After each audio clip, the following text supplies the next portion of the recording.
CFAX Victoria. An iHeart radio station. If it's happening, It's here. CFAX 1070.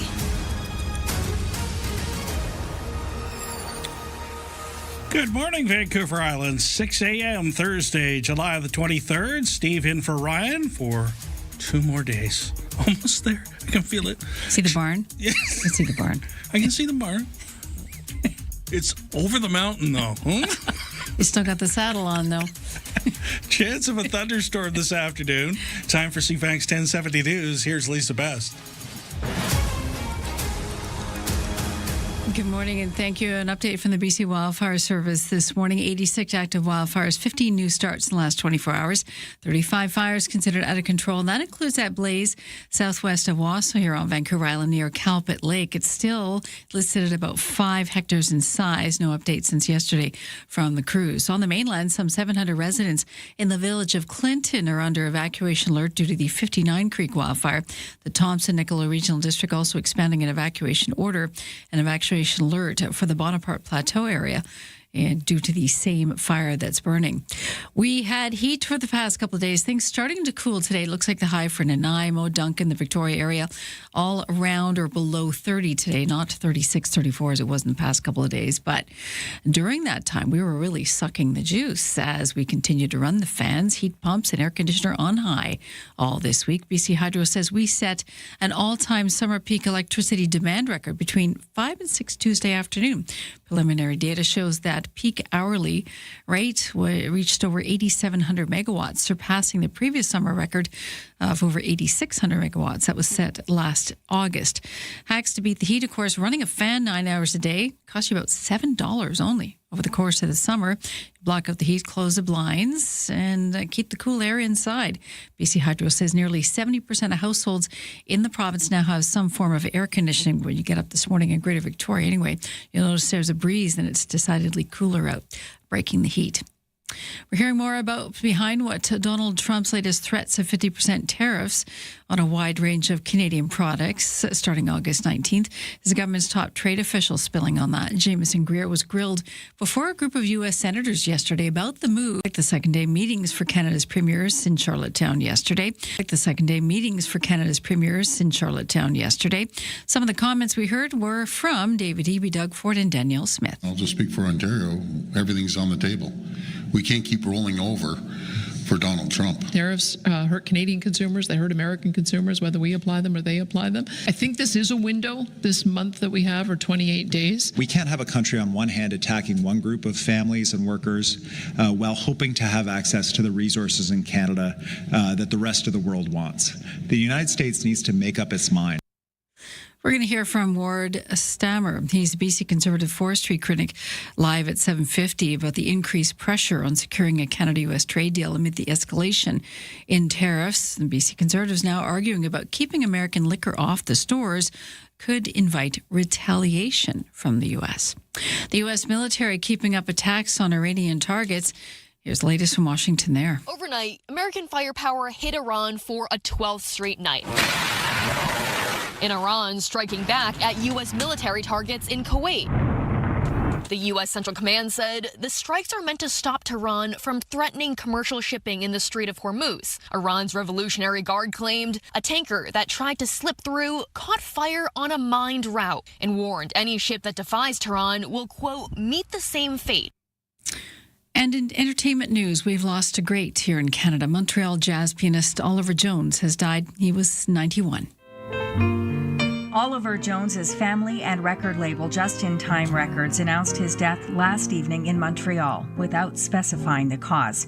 During a career packed with Canadian and international acclaim, Jones shared the stage with jazz greats Sarah Vaughan, Buddy Rich, and Tony Bennett.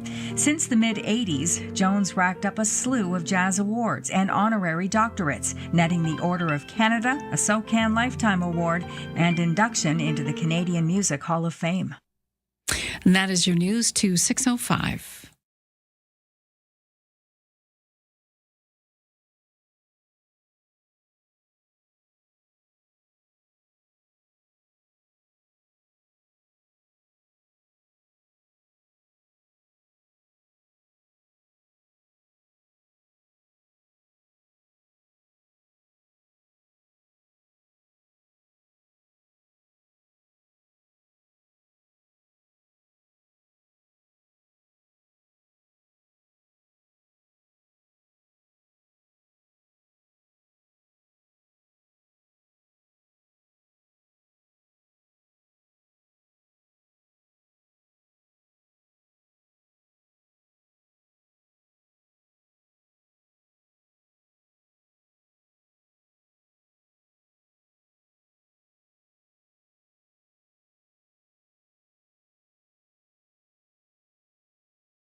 Your CFAX 1070 news poll question: do you agree with the deal to allow brewers and distillers to sell alcohol directly to consumers in other provinces and territories? 95% say yes, good idea. You can vote now at CFAX1070.com. Also on the iHeartRadio app. I'm Lisa Best. Your news time is 6:06. Thank you, Lisa. Weather forecast for Greater Victoria. Mix of sun and cloud today. There's a 30% chance of showers early this morning with the risk of a thunderstorm. Hazy with a high near 30, the humidex 31, the UV index at 8 or very high. Partly cloudy tonight, low down to 16. Mix of sun and cloud tomorrow. 30% chance of showers in the afternoon once again with a high near 29. Periods of rain on Saturday with a high near 21. Right now in downtown Victoria, it's 18 degrees.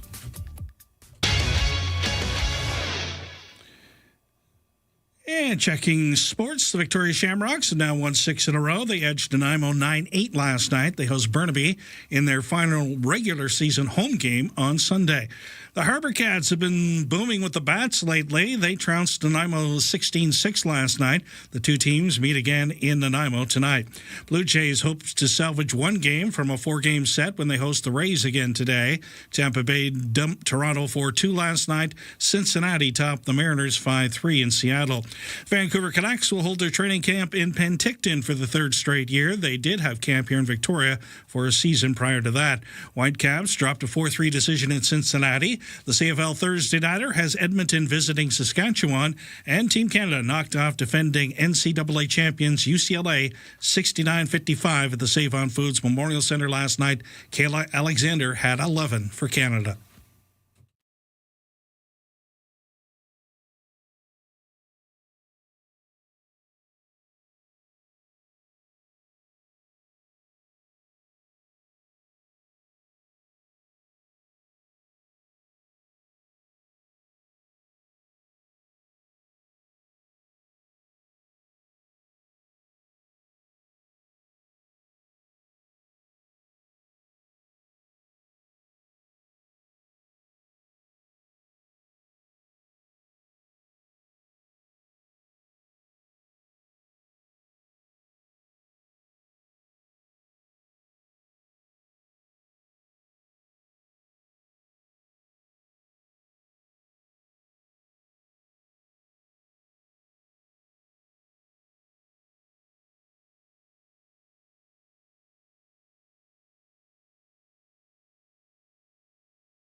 Checking the traffic situation, the 6 o'clock ferry departed right on time. The next available sailing on Swartz Bay for the mainland is at 7 o'clock.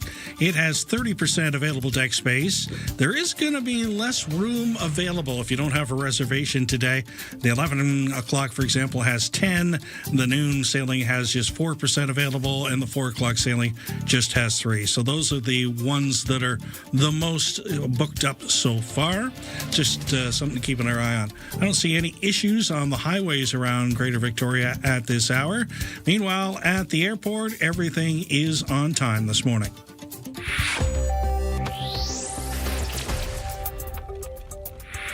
Here's your consumer and business news.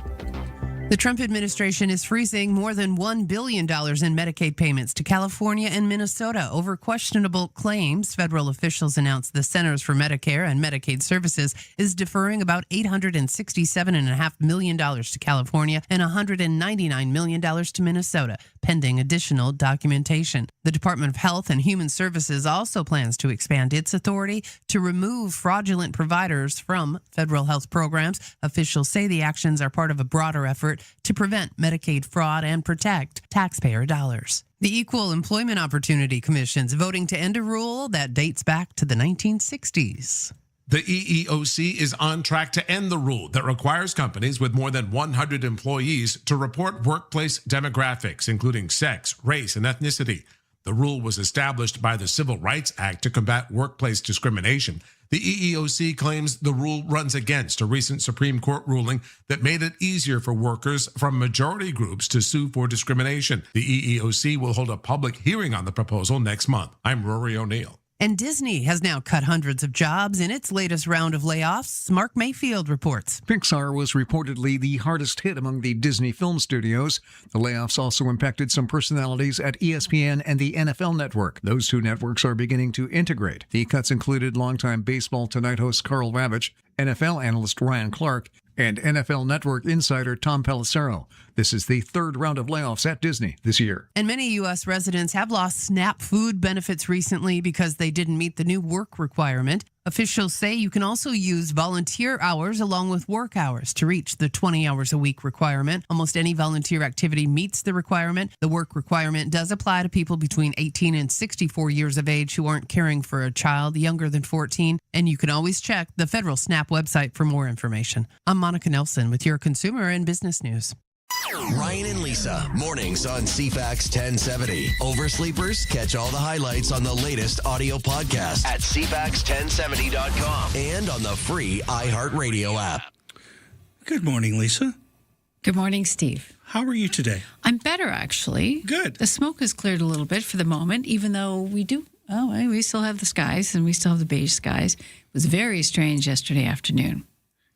It feels hot. The minute you feel it, the minute you walk out the door. Mm-hmm. Well, we've got a breeze right now, so it's actually feeling pretty good by the ocean. But as soon as you move inland, but we don't have the heat, not expecting the heat that we had yesterday. The mid 30s kind of thing. So I'm very pleased. Yes. Because we checked all the forecasts around. Yes. We checked Port Alberni. Mm-hmm. We checked Campbell River. We checked Nanaimo. We checked Correct. Victoria.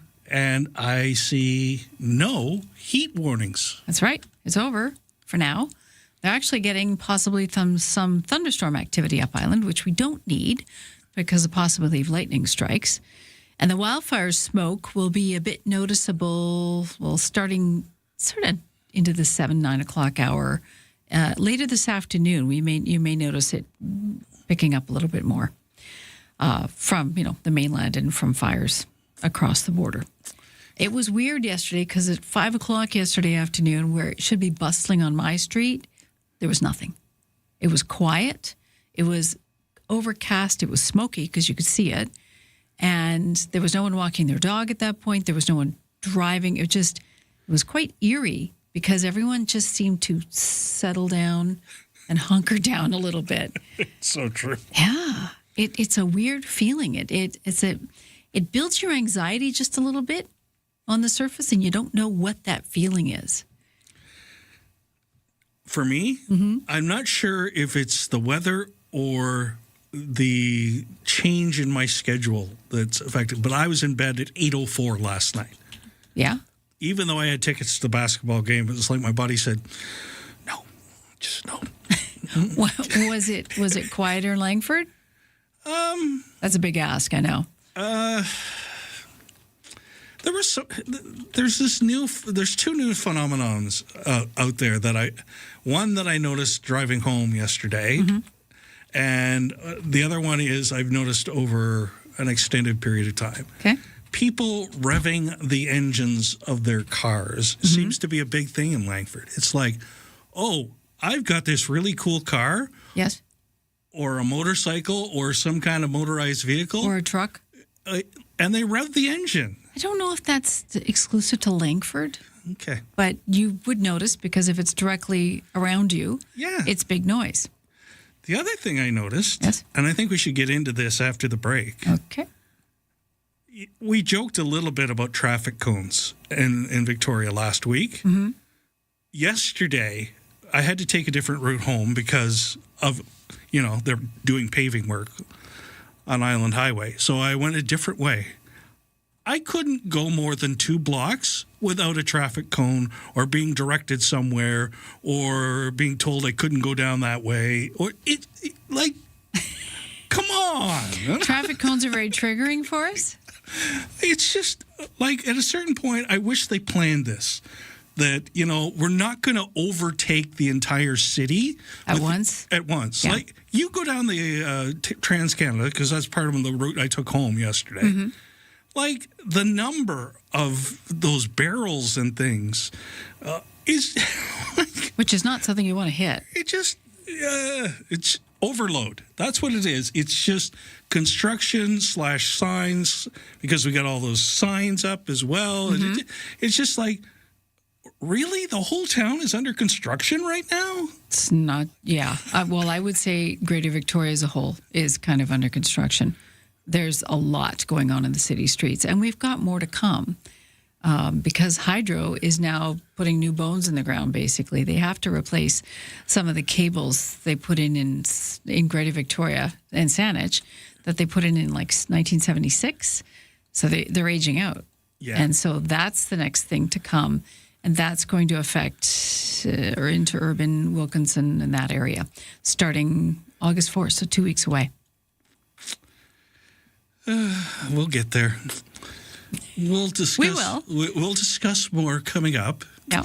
By the way, 19 degrees in Mill Bay right now, according to a listener. Not a heat fan. No, well, it's especially when it's a cumulative effect. When we've got days of it, you do get tired of it.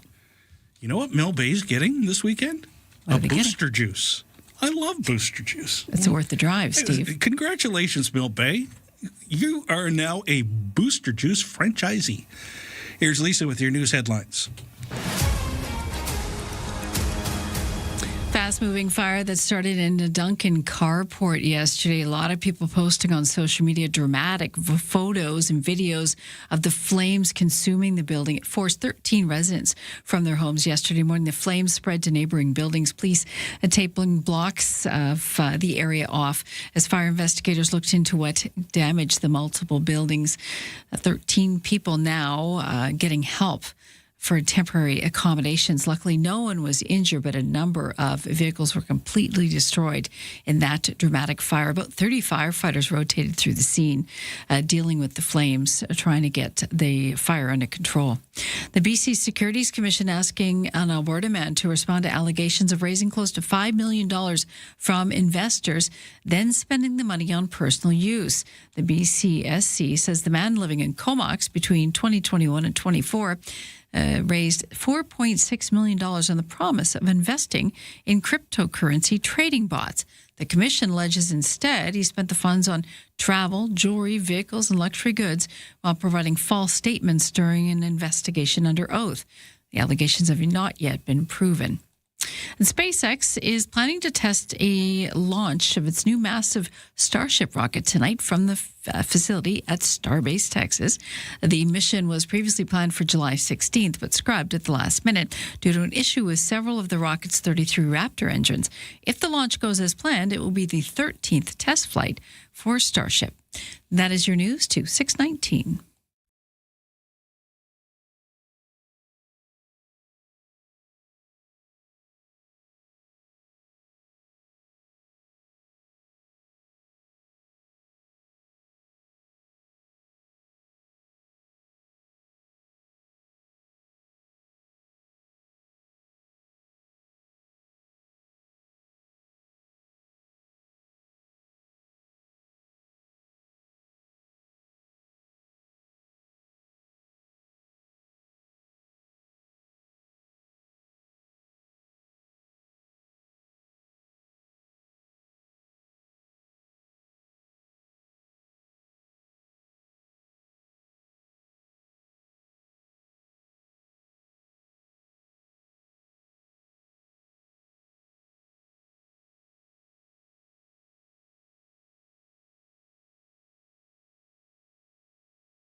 621 here at CFAX 1070. Seeing no delays whatsoever on the highways right now. First sailing out of Sports Bay's already left.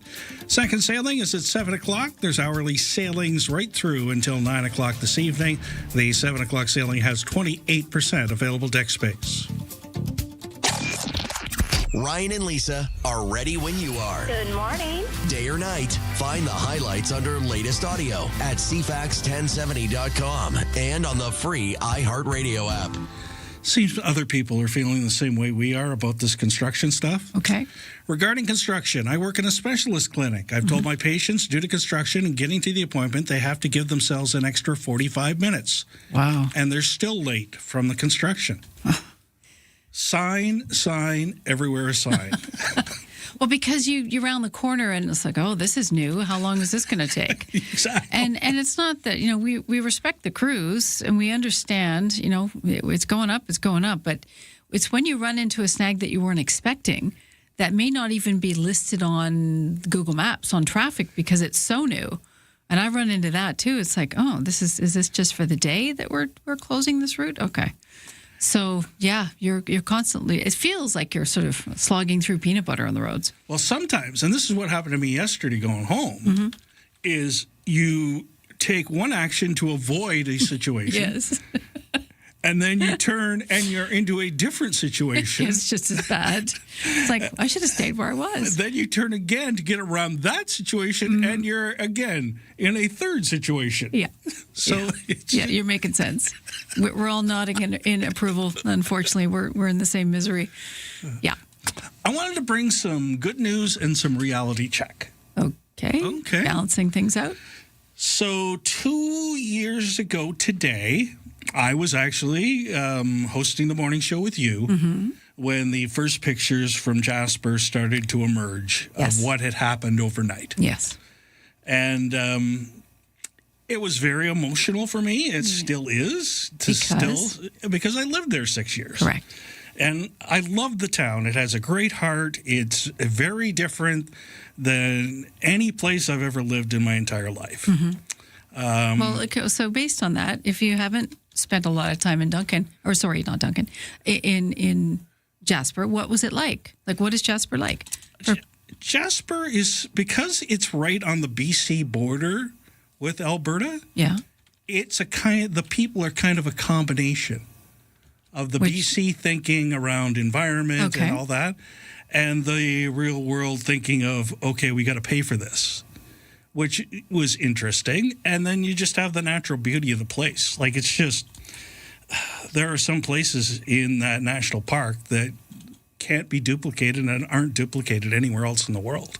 Oh, because of the beauty? The beauty, the rock structure, the little waterfall, like, just... Interesting. Yeah, it's very unique. And it's, like, it's hard to explain unless you've seen it. It's just different. Okay. But what I was celebrating is my friends are starting to rebuild. And one of them went into their new house yesterday. Oh, wow. The same spot? Yep. Where they lost the old one? It's a brand new house, though. Right. Because most of those houses in Jasper before the fire were around in the bungalow 60s kind of older way. Wood. This was a really modern looking, snazzy kind of house. So they changed it. Okay. Yeah. Because, well, the building standards have changed. All that stuff has changed. But at least I'm seeing progress.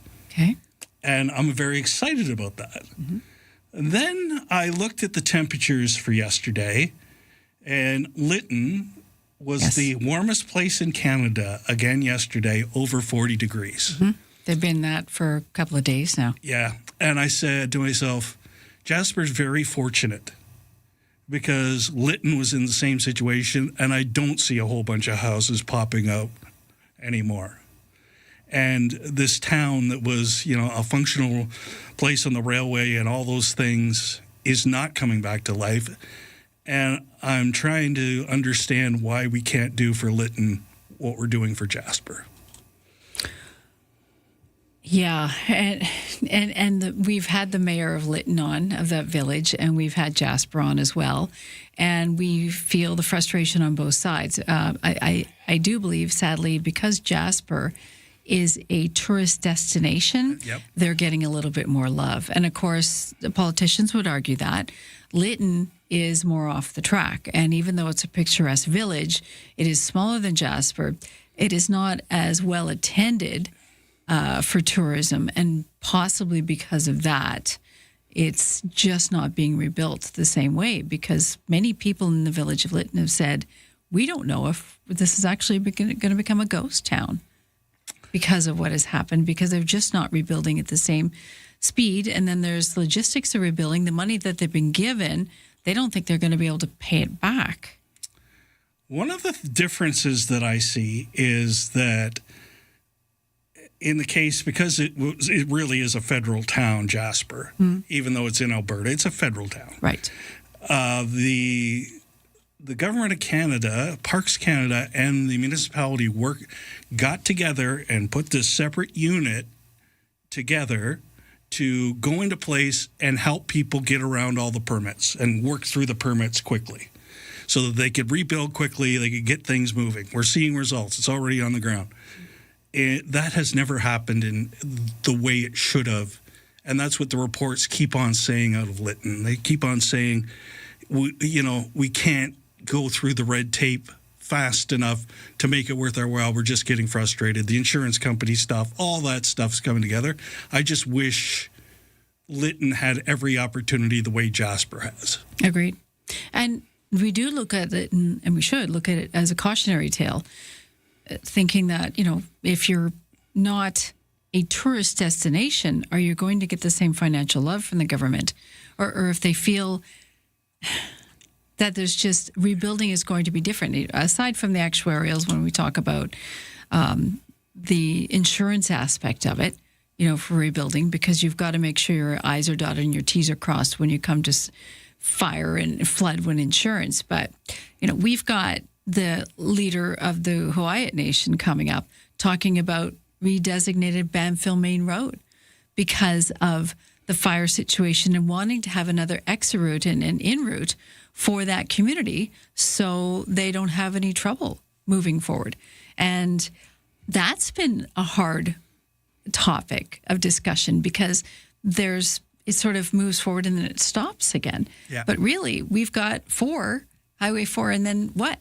What's our secondary road? Banfield Main Road is pretty much still a logging road, even though there's been upgrades and safety upgrades made on it. That's exactly what it is. And people still don't recommend it for travel unless it's absolutely necessary. And a regular vehicle, I wouldn't take it. But if Highway 4 is closed again, as we've seen in previous years, we run into trouble again. So I'm curious to see what he has to say. He's coming up at 6:50. Thank you for indulging me in conversation. Much appreciated, as always. We feel for Jasper, and we definitely feel for Lytton. It was kind of nice to see that house go up. Yeah. I might have done one of the little likey things with the heart. You? Yes. Oh, well played.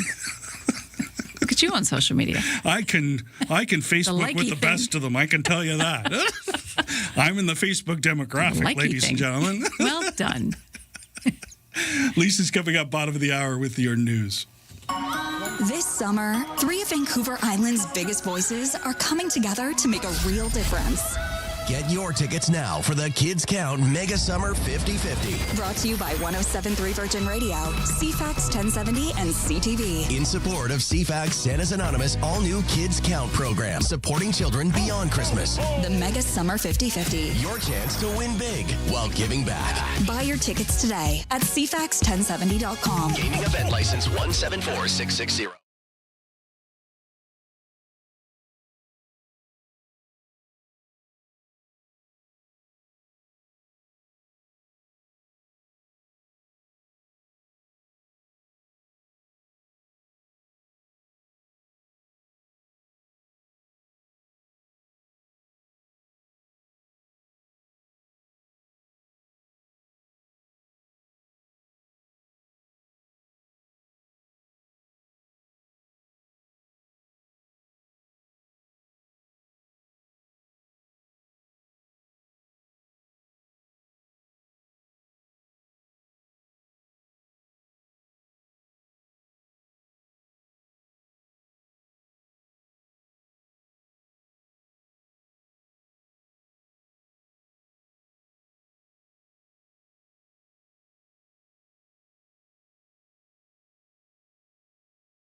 CFAX Victoria. An iHeart radio station.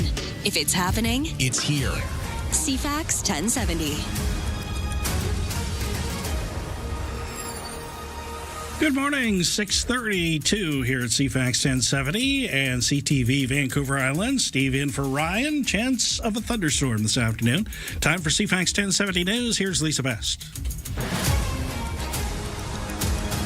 We could certainly use the rain, but hold on that lightning. More communities across our province under threat from separate, out-of-control wildfires. The Squamish-Lillooet Regional District has issued a new overnight evacuation order for the South Chilcotin Mountain area. The evacuation order was also issued for the vicinity of Texas Creek, south of Lillooet. Earlier yesterday, a controlled burn on the eastern flank of the wildfire, threatening the town of Kimberley, population 8,000, was scrapped due to an increase in the region's fire behavior. The BC Wildfire Service says there are currently 86 fires burning across the province, 35 considered out of control. One of those is that blaze up near Calpit Lake, to southwest of Was. That's still at about 5 hectares in size. The potential for new fire starts will likely escalate due to the forecast for more heat and limited precipitation on the way, even though it does look like the Greater Victoria area at least is going to get a smattering of rain on the weekend. A fast-moving fire that gutted a Duncan carport, destroying 4 vehicles early Wednesday, also forced 13 people from their homes. Police tape blocking off the area as 30 firefighters fought the blaze. Crews from Duncan were joined by crews from the North Couch and South End Fire Department, and a Couch and Bay Volunteer Fire Service also lent a hand. No one was injured, but very dramatic footage and photos coming out from social media about the flames rolling over the building. Emergency support services assistants are now assisting the 13 people who were out of home. The cause of that fire remains under investigation. The Canadian Blood Services says it's facing a shortage as blood donations have plummeted over the last several weeks. The agency says the blood supply has decreased by nearly 20% since June 1st. It notes the shortfall is beyond the usual drop in donations during the summer months. All types of blood are needed. Staff say they're adding more opportunities for you to donate, including more weekend appointments at all of their centres. Tariffs remain the main focus at the meeting for Canada's premiers continuing in PEI this week as leaders debate how the country should respond to Donald Trump's latest tariff threats, which could take effect on August 19th. So far, the premiers appear united together behind Mark Carney's approach to put the focus on continued trade negotiations. CTV's Maria Sauer has the latest. And there's no more popular opponent in Canada right now than Donald Trump. And it seems for now, old domestic divisions were set aside, with premiers from Alberta and Quebec saying separatist sentiment wasn't an issue. No, I didn't hear any comments on that topic. Premier Smith? Yeah, no, it didn't come up. Tariffs will likely be back at the top of the agenda when Prime Minister Mark Carney meets with premiers, and divisions around how to retaliate could make for tense talks. Another side of the evolving tariff story is how Canada-U.S. relations of late are impacting the planned opening of that Gordie Howe Bridge between Windsor and Detroit tomorrow. CTV's Mike Lecouture says what we know now, the deal for the bridge, will see revenue shared between both countries over the first 15 years, despite our country fronting the cost to build the span. But that contradicts what Prime Minister Mark Carney told CTV Calgary 10 days ago. We are sharing after Canada is paid back. Carney attempted to clarify things a few days later. Any sharing of the toll revenue won't happen until all of the debt is repaid. Carney's shifting message drew criticism from the Conservatives. It's hard for me to believe that him and his finance minister did not know what they were saying at the time. Friday's bridge opening event was supposed to include U.S. Commerce Secretary Howard Lutnick and Ambassador Pete Hoekstra. That's not happening anymore. Tomorrow's event will feature only Canadian officials, calling the larger plan inappropriate in light of the recent U.S. trade action. That's your news to 6:36.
Your CFAX 1070 news poll question this morning. We're asking you if you agree with the deal to allow brewers and distillers to sell alcohol directly to consumers in other provinces and territories.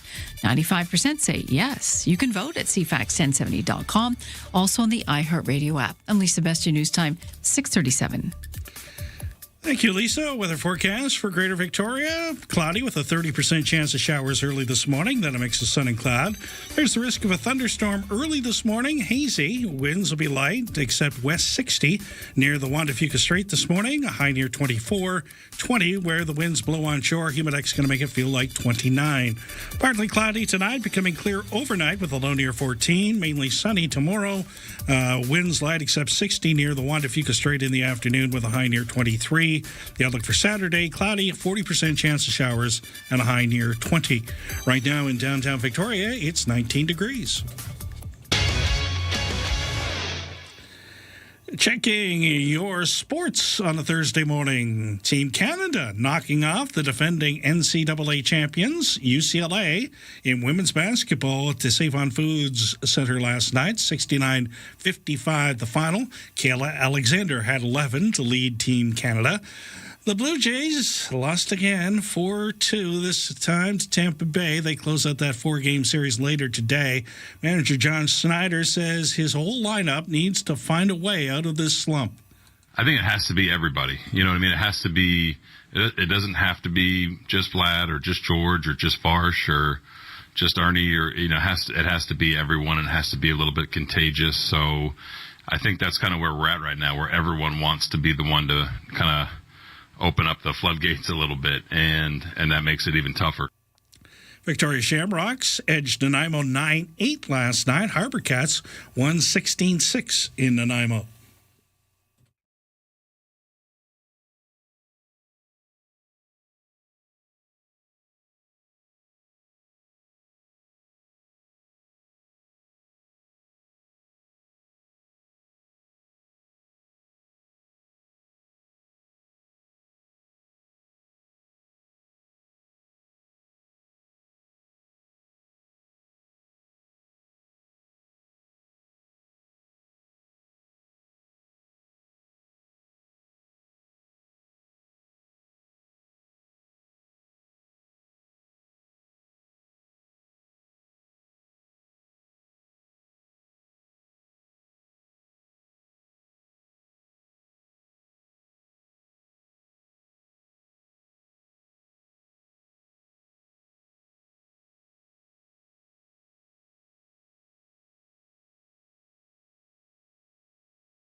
$6.40 here at CFAX 1070 for a comfortable home, no matter what the season, and big savings on your heating bill. Talk to Coastal Heat Pumps, designed for comfort, the South Island's Elite Plus Fujitsu Air Stage dealer. Checking out conditions on the Trans-Canada Highway. I don't see any major delays. Slows down a little bit as you go through the View Royal area around Island Highway. The off-ramp and the on-ramp on Veterans Memorial Parkway in the Trans-Canada seems to be a little jammed up. That's usually just a result of the way the stoplights are going, though. Don't see any other major delays out there right now. The next sailing, Swartz Bay to the mainland, 7 o'clock this morning, 32% available deck space. Here's what happened on the markets yesterday. Bay Street continued its upward trend yesterday, closing up more than 100 points. Toronto's S&P TSX adding 116 points to be exact, closing at 35,485. In New York, the Dow Jones Industrial Average slipped 6 points, and the Nasdaq fell 146 points. The Asian markets were looking mostly positive this morning, with Japan's Nikkei finishing up 307 points. The Hang Seng in Hong Kong closed up as well, adding 318. Prime Minister Mark Carney will be in PEI today, meeting with Canada's premiers under the shadow of the latest tariff threat from the U.S. GE Aerospace and Magellan say they've signed an agreement on maintenance for the engines of Saab's Gripen. The deal, however, hinges on whether Ottawa ultimately decides to buy the European fighter jet. And finally, with a check-in on the loonie, it is trading this morning overseas at 71.04 cents U.S. From the Canadian Press Business Desk, I'm Rob Westgate. Ryan and Lisa, mornings on CFAX 1070. We certainly have the public support in this quest to deal with the number of construction signs, pylons, etc. All right. My peeve is that the signs are there 24/7, regardless of whether the crews are present or not. Welcome to Saanishton. Within a block of my home, in any direction, is major construction of towers, buildings, and major roads torn up for pipes. Wow. I mean, and that's usually such a quiet community. Yeah. So, yeah, I think we're all in agreement that this is, yes. We're full up? I think there's a lot of, we just get tired of certain circumstances. Of course. Yeah. It is. I mean, we're growing. And in order to do that, the construction has to happen. Whether we like it or not, people are moving here. So that's real for what's happening. We had the mayor of Esquimalt on a couple months ago. I think it was at least 6 months ago. And she was saying there's 3,000 apartment and condo units alone going up on Esquimalt Boulevard. And when you drive Esquimalt Boulevard, you know that. You can see by the amount of construction going up. My overall concern in every community always is, can we keep it unique? If we're going to build... Ooh, look at you. Oh, 100%. Keep it unique. You know, high rises, step them back from the road so you don't look like you don't feel like you're driving through a tunnel, that lets more light in. You know, that there's some relief to the eye looking at the building versus just putting up whatever. And that's something that city planners always have to keep an eye on, because it's easy to pick the low-hanging fruit. The cheapest and still safest can sometimes always win. But we want to keep this community unique. And part of that, keeping Victoria and Greater Victoria looking unique, is to build with a purpose. I agree 100%. I think some of the roads that are just two-lane, we should be taking a really close look on whether we can put something there. Because I look at some of the pressure points that I've noticed in the city, and they're two-lane roads that all of a sudden have, you know, multiple apartment or condo developments on them. Right. And they're just not built to take it. And you think of the extra traffic that's coming from that, and then a bike lane's put in. Yeah, and then on top of that, like you said, they want to put it as close to the edge of the road, which means even if you wanted to expand it to a 4-lane road, you couldn't, because you'd have to knock down buildings. Yeah, so there's no back set. No. Or they're not set back at all.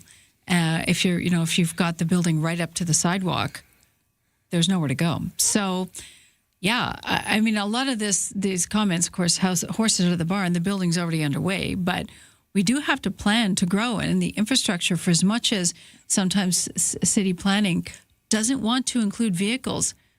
Personally, I don't think vehicles are going anywhere. I think we do have to share the road more, because I think if any community is going to have the right climate for all forms of transportation, this is the one, especially in Canada. But we still have to accommodate all. Well said. 6:46 here at CFAX 1070. Lisa's going to bring us up to date with the news headlines. That big concert planned for the Inner Harbour in early August has hit a bit of a sour note. The David Foster Foundation announcing that the Victoria Symphony Orchestra will not accompany David Foster and friends at the Foundation's free 40th anniversary Victoria Harbour concert. The statement shares that David Foster remains dedicated to bringing a free, world-class show to Victoria to thank the community that has supported the foundation for more than 40 years. Audiences can still look forward to an unforgettable evening featuring more than 10 internationally acclaimed artists at that show. Ottawa is reassuring Canadian businesses that it will be there to help if the new U.S. tariffs come to effect on August 19th. Industry Minister Melanie Joly says she's already begun discussions with business leaders to help understand their needs. Joly says the government will make sure to negotiate a good deal in the best interest of Canadians. The Trump administration does plan to impose 50% new tariffs on a range of Canadian products, everything from wine to hockey sticks to honey to cement, starting in mid-August. And a terrifying new study out of Vermont and Ontario determining that black skin lesions found on catfish in eastern parts of Canada and the U.S. are a transmissible type of skin cancer. University of Vermont scientist Julie Dragon says the cancer spreads from fish to fish like a parasite. The disease is only the fourth form of transmissible cancer ever documented in the wild. The researchers investigating a lake which straddles Quebec and Vermont. Since at least 2012, anglers and biologists have been reporting the increase in brown bullhead catfish with raised black skin patches coming out of the lake. Although researchers expected a virus or pollutant-linked contaminant was the cause, they soon learned that the fish were suffering a form of melanoma, an aggressive form of skin cancer, and this one was transmissible. That's your news to 647. Conversation begins. Hey, it's Friday. Welcome to the Graham Richardson Show. The stories that shaped your week aren't just headlines. They are the moments we live through and the decisions that change what comes next. Let's take a closer look at that together. It's national conversations. From major policy shifts to the fun, unexpected trends and friends everyone will be talking about. It is intelligent, unpredictable, and completely Canadian. Stay informed. Stay ahead. The Graham Richardson Show. Friday morning at 9 a.m. Right here on CFAX 1070.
.650 here at CFAX 1070, checking the traffic situation, the Trans-Canada.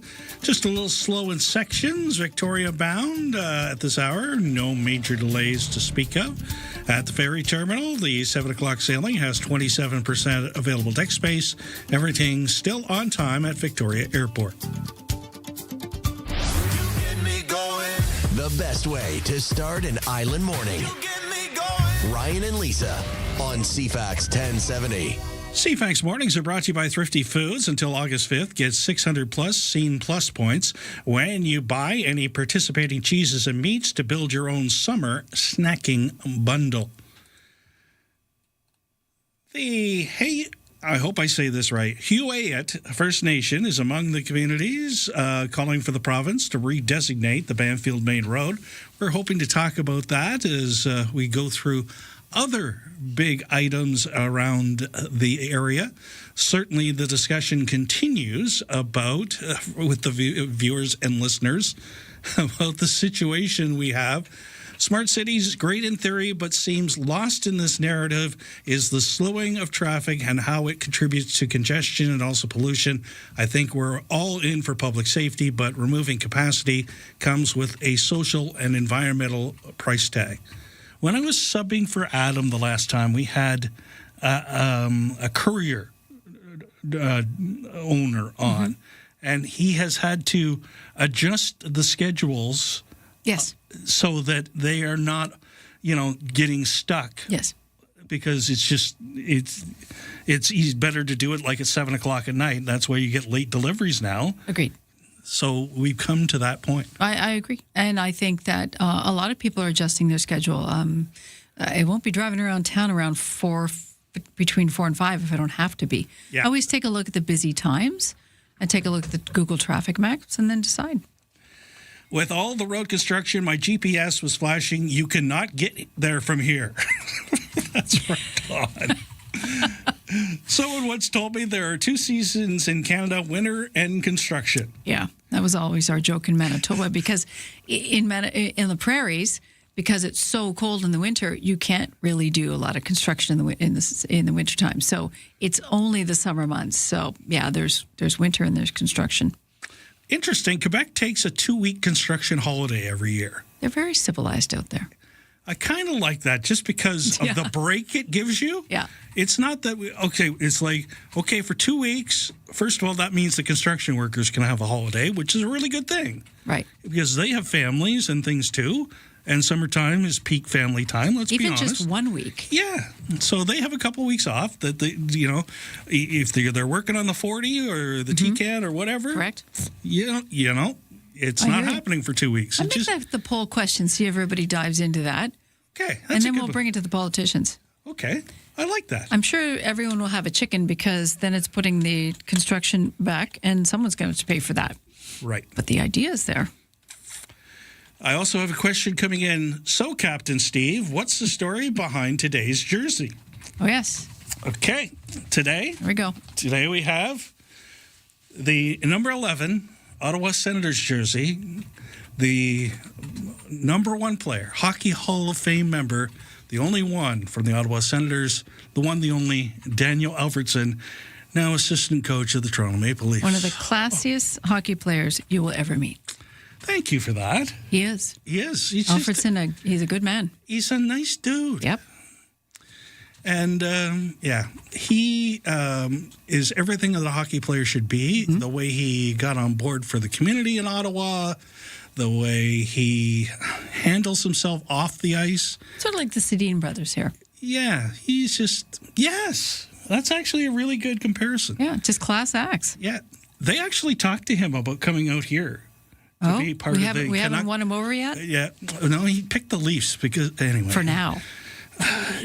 It hurt. It hurt. It could change. It hurt. I understand, Alfie. You could still see Alfie out here. Yep. You're right. If you haven't met him, you'd like him when you meet him. Yeah, he is just a fun dude. And yes, I continue to be a Sens fan to the point where once a year I make my sojourn to the nearest Western Canadian city and see my Senators in action. Still today, even when it was really bad. The jersey stands. So the jersey has stood the test of time. I gave up my Leaf fandom that was instilled into me by my father. Wow. And that dies hard. No, it really didn't out of a while. You know what did it? What? When the Leafs were in town for an Ottawa game, and I was kind of on the fence, going one way or other, because at one point I was a season ticket holder for the Sens, and a Leaf fan was so obnoxious to me that it was like, no, I'm done. I'm done. One fan, did you? Yeah, it just rubbed me the wrong way forever. Okay. I was already on the fence. Oh, okay. You just needed the gentle push. And the kids were all Ottawa, like Taylor and Courtney, my son and my daughter. Like, they're bugging me. And then, like, the next day, Zdeno Chara's in the Canadian Tire. Okay. Like, how cool is that? Yeah. Well, like just a regular guy. He's 6'8" guy running through the same Canadian Tire I am. Hey, it's just so normal, right? We have this pedestal we put them on, which is probably we shouldn't do. But well, there's a lot of that. I mean, Gordie Howe. I had an accidental barbecue with Gordie Howe. Accidental? Yes, there was 3 of us there. Who was the other one? A former boyfriend. Ooh. And brought him home for barbecue. Hey, come on. I'm sitting there with Gordie Howe.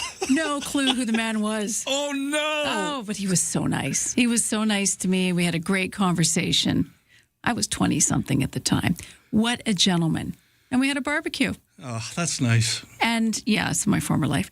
But, because of that, I sort of went down into the rabbit hole and started researching and looking at teams and stuff and learning more about this. When you meet somebody and you get to know about them, then you sometimes gain a real interest in their life. And even if they're famous, whether they're not or not. Tretiak. That time with Tretiak, too. You had the life. I know I did. And I have no idea. Have life envy for you now. I had no idea at the time. And so I researched these after the fact. Just You're killing me here. I fell into it. And but this is sometimes how heroes go. And even with children, you know, they have their hero. They don't know why. Maybe it's because their parents got them into it. But then when someone is really nice to them, you realize that, oh, I want to know more about you because you're just so cool. Or they're just cool in general. And Gordie Howe, he was very cool. And you know what? Mr. Hockey. The whole thing about the bridge is really disappointing me from this point of view. And when you're talking about Gordie Howe. Yes. Gordie Howe really did bridge the two countries. We're talking about somebody who was born in Saskatchewan. Yes. Came to Detroit, became the toast to Detroit, led his team to Stanley Cups, married a U.S. girl, has boys that played for the U.S. national team. It's kind of the story of if there was ever a sports story that spans borders, that warrants a bridge, it's the Gordie Howe Bridge. And the fact that all this political stuff that's happened in the last 2.5, 3 months has diminished how significant and why that bridge was named after Gordie Howe. Mm-hmm. Not arguing. I mean, all of it makes sense. It's just unfortunate, the dark cloud that the argument with the U.S. about it has cast over it. Yeah. So the head of the Ambassador Bridge is more worried about money than anything else. Calls Howard Lutnick, says, I'll give you $1 million. And all of a sudden, Trump's against opening the bridge. Yep. That's what happened. Let's be honest. It's a new world. Just on the traffic note, Don from Florida has texted in. He said, I knew I was in trouble with Victoria traffic when I started asking tourists for direction. How apropos. Well played, sir. Well played. 6:59, Lisa's back, top of the hour.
CFAX Victoria, an iHeartRadio station.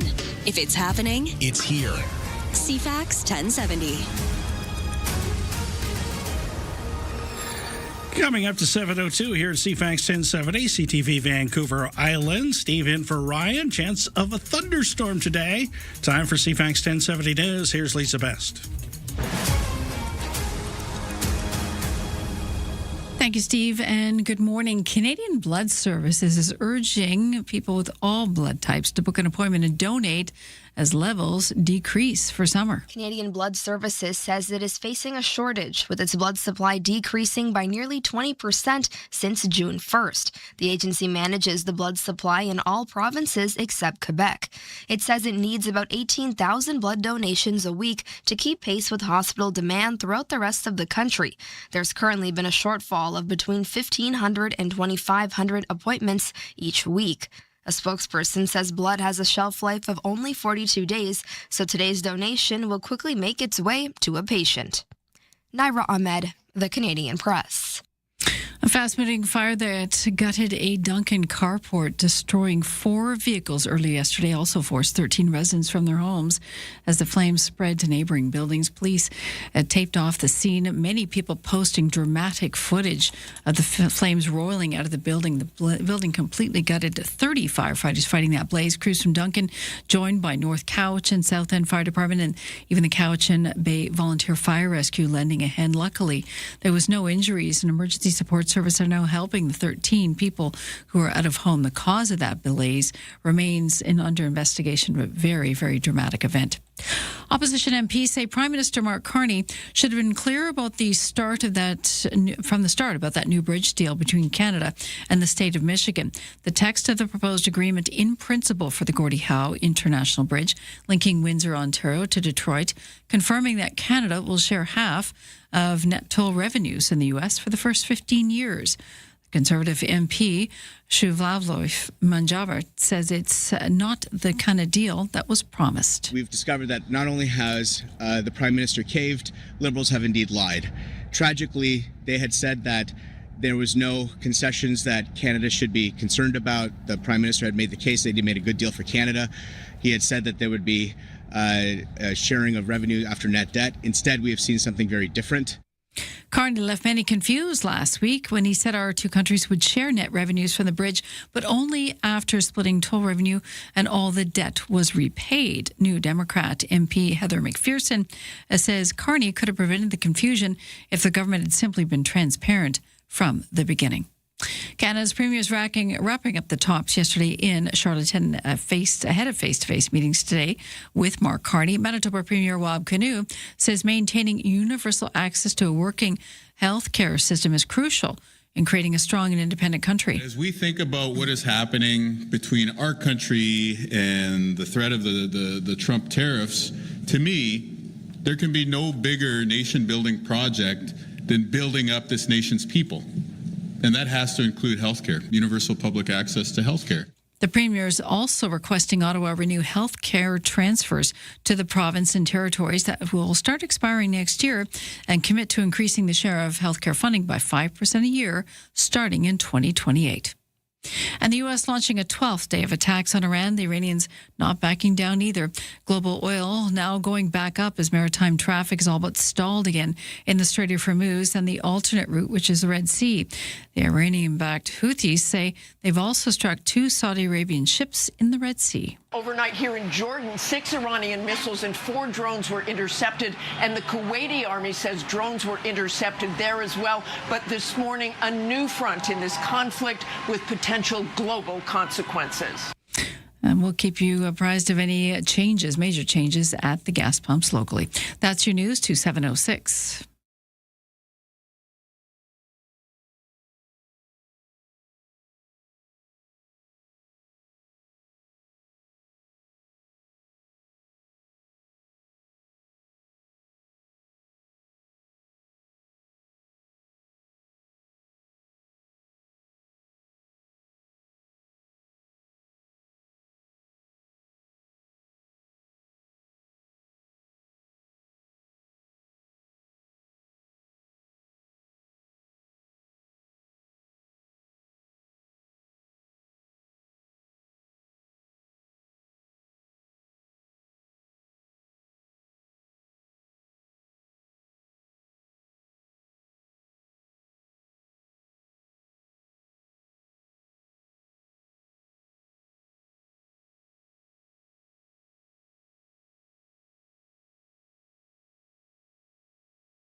Your CFAX 1070 news poll question this morning: do you agree with the deal to allow brewers and distillers to sell alcohol directly to consumers in other provinces and territories? 95% say yes, good idea.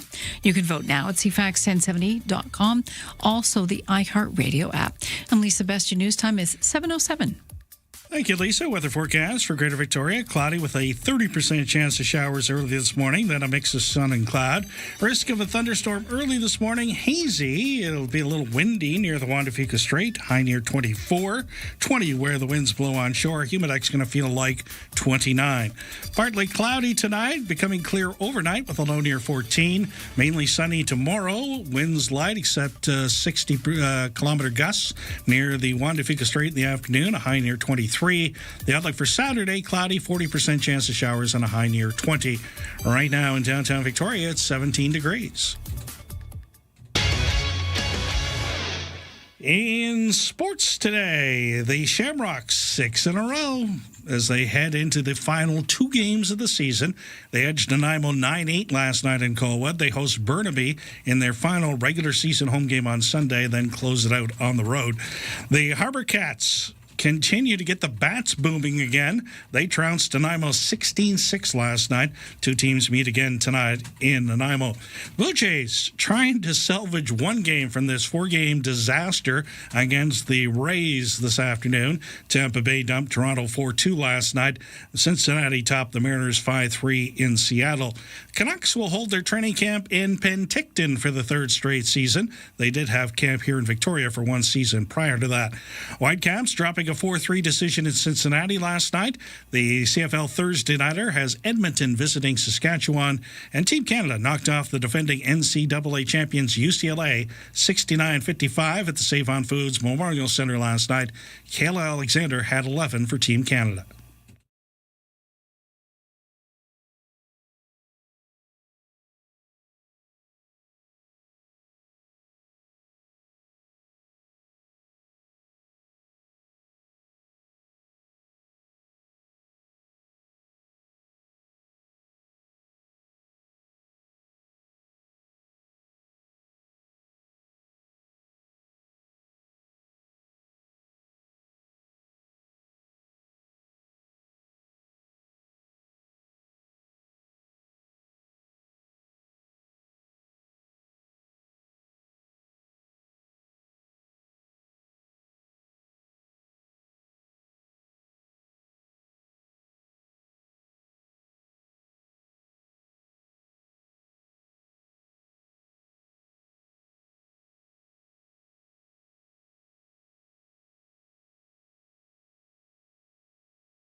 CFAX traffic, Trans-Canada, Victoria bound, really good shape at this hour.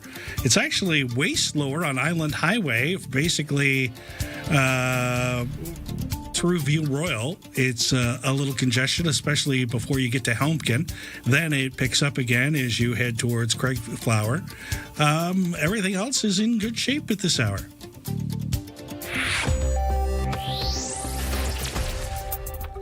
On the markets, the TSX is down 289 points at 35,196. The Dow Jones down 511 at 51,707. And the NASDAQ down 410 points at 25,260. The Canadian dollar's up 2 basis points at 71 cents U.S. Let's get started. Start your day informed and entertained. Ryan and Lisa, mornings on CFAX 1070. 7-11 here at CFAX 1070. We went on a venture on ice cream. Last week because it was National Ice Cream Day on Sunday. Yep. Apparently, there are 42 national days that celebrate ice cream every year. And why not, really? Today is another one of them. No. Yes, it is. Here's Bree Tatis Today celebrates the king of ice cream flavors, vanilla. It accounts for about 33% of all ice cream orders. Americans eat about 6 pounds of it every year. That's each. The International Dairy Foods Association says vanilla is the #1 choice. So today, eat it plain, cover it in sprinkles, make a root beer float, even a la mode some pie. But whatever you do, if given the choice of chocolate fudge sauce, choose yes. I'm Bree Tennis. Choose yes. Sometimes Americans do get it right. I'm with them on this one. This can be vanilla ice cream day. Okay. Soft serve, hard. The good vanilla ice cream. What do you put on top of it? I, for a long time, went with that Smucker's stuff that you could squirt on the top and it hardened over it. It's the little things in life, eh? How about maple syrup? Yeah, that's a good one. Yeah. What else have I put on? As we muse. Don't mind us. The peanut butter parfait kind of is the best use of vanilla ice cream I've come to know. Okay. Because then you got your peanuts, you got your chocolate, and you got your vanilla ice cream. That is a solid. Solid. It's a solid. It's solid. There's no downside to peanut butter parfait. Just isn't. Someone's asking about the breathing issues. Something completely different from ice cream, because ice cream won't help us. If you deal with asthma like I do, not going to make a difference. I noticed it a lot yesterday. I was feeling off, especially yesterday afternoon. So someone has asked about the state of the smoke situation. I know, left field. So I just wanted to bring your attention to firesmoke.ca. It's a great website. Download the app if you can. We'll also keep you abreast of any changes. But it looks like late afternoon into early evening is when it's going to thicken a little bit. We do have smoke permeating our area pretty much throughout the day, off and on. It tapered off overnight. It may taper off overnight again tonight. But similar kind of situation where, we're looking across the strait and it's pretty hazy.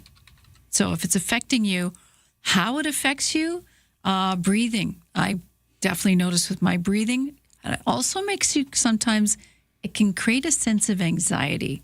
It's our fight or flight that comes into effect. And because we're not getting away from it, it's our lizard brain. As an animal, you would get away from that kind of thing. You would move to another area where the air was cleaner and you wouldn't have to breathe that. We can't do that, obviously, and we understand why. But it doesn't stop your brain from thinking there's something wrong. And we've also determined that fine particulate matter in smoke of any sort is very dangerous to our bodies. So keep a watch on the extent of the smoke that we have. That could change depending on the winds coming in and the way the winds blow, if it's going to bring it into our region. If it's going to get darker and it's going to get thicker, you might want to change your outdoor plans. This is a situation that's in flux. So got to keep a watch on it. And it's not just looking outside to determine. You got to pay attention to what the forecasters, what the experts are saying as well.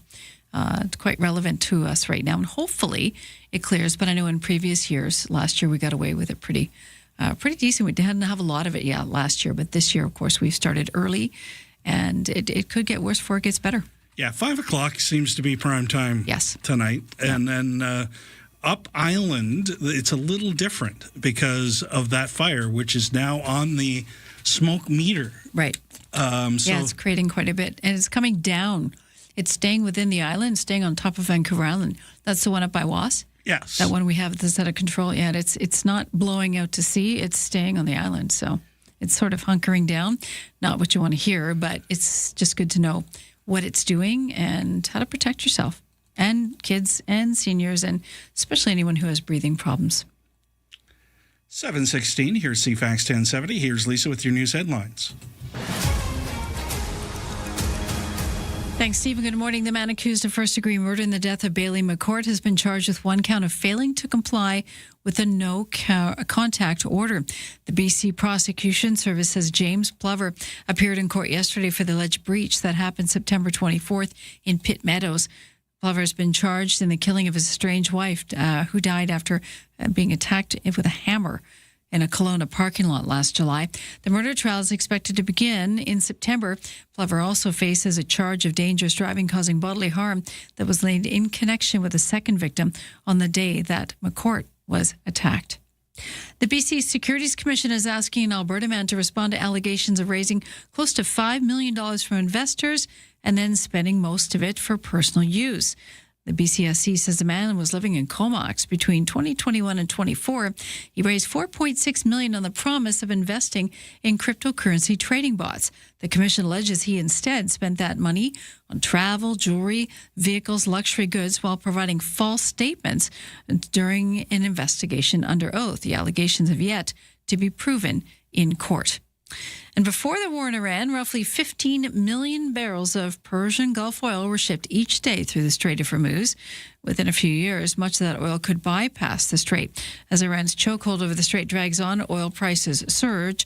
Countries around the Gulf are now planning to spend billions to build pipelines, enabling them to redirect most supplies to ports of the Red Sea, the Gulf of Oman, and the Mediterranean. At least 7 major pipeline projects are under construction, in the planning stages, or at least discussed as possibilities. That's your news to 7:18.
$7.20 here at CFAX 1070 for a comfortable home, no matter what the savings or no matter what the season, and big savings on your heating bill. Talk to Coastal Heat Pumps, designed for comfort. The South Island's Elite Plus Fujitsu Air Stage dealer.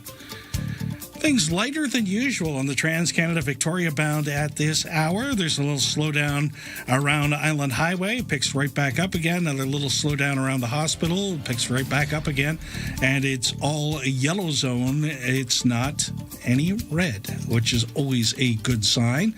At the airport, the next available sailing out of Swartz Bay for the mainland is at 8 o'clock this morning. It has 14% available deck space. There's sailings right through until 9 o'clock this evening. I will say it's more booked up than usual, especially the 12 o'clock sailing only has 4% space available. The 1 o'clock has 9, and the 4 o'clock has 2. And everything's on time at the airport. It's all here. News, weather, traffic, and community events. Ryan and Lisa, mornings on CFAX 1070. E-com costs are set to rise in some communities, but not others, after E-com committed to acting on an independent review. One of the local municipalities most affected is Souk, which is forecasting e-com costs will more than double what was expected in 2029, from $456,000 to $1.1 million.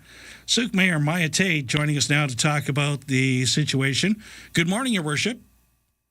Good morning. Thank you for having me this morning. This is sad news. There are costs that municipalities can control, but this one's being imposed on you. Yes, it is. However, it's a necessary service. ECOM is the service provider for 911. It's the only the only service provider available to us. And while we are not required to have this service, we are required to have police dispatch. There is no other practical option available to the District of Souk. And this is a service agreement that we, unfortunately, I don't feel we have an alternative and that we must enter into.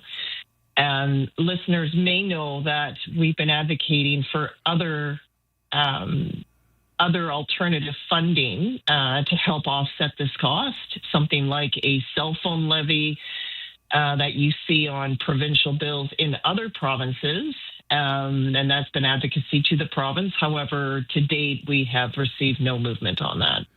Did they explain why it would double?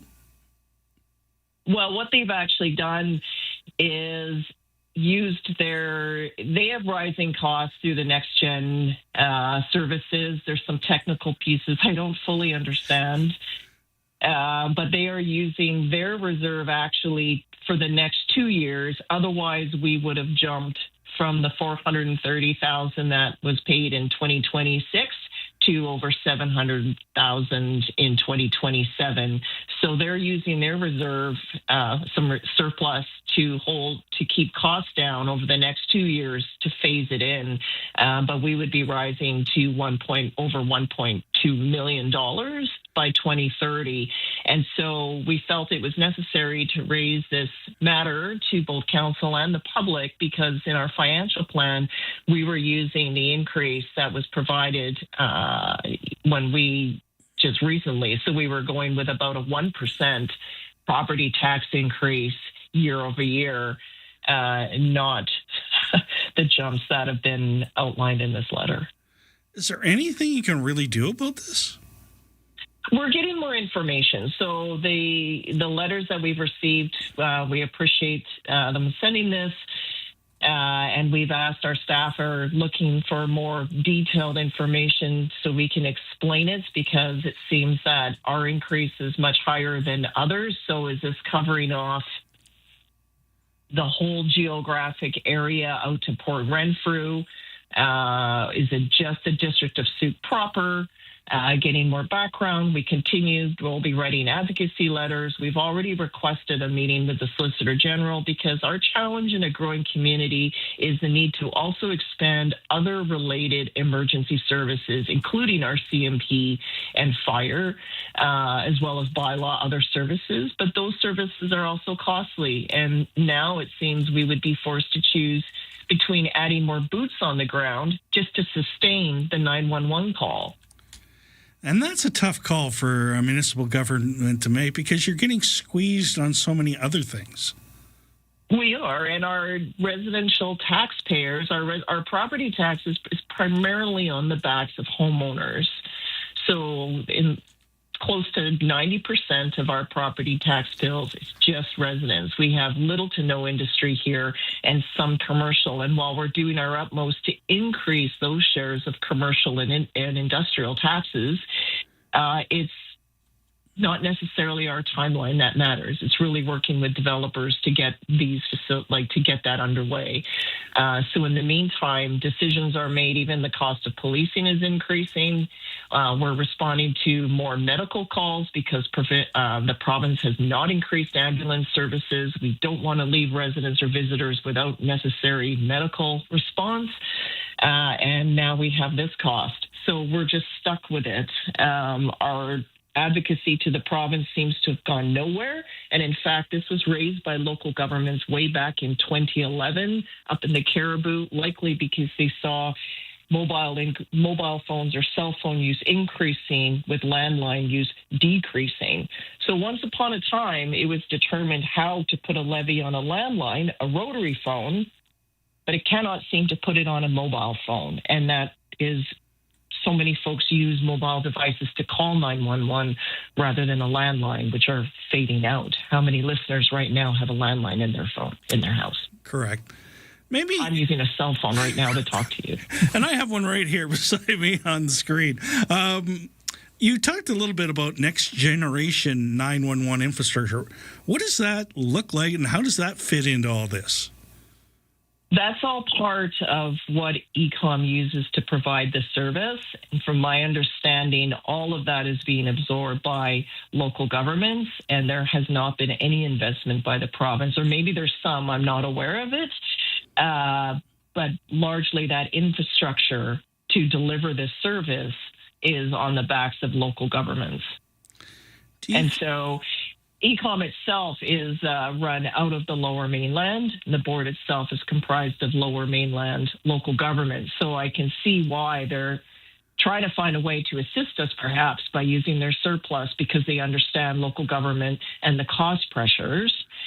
However, they're all paying the same as well. This is probably a town like Surrey, a municipality like Surrey, has way more ability to absorb a hit like this than us. Absolutely.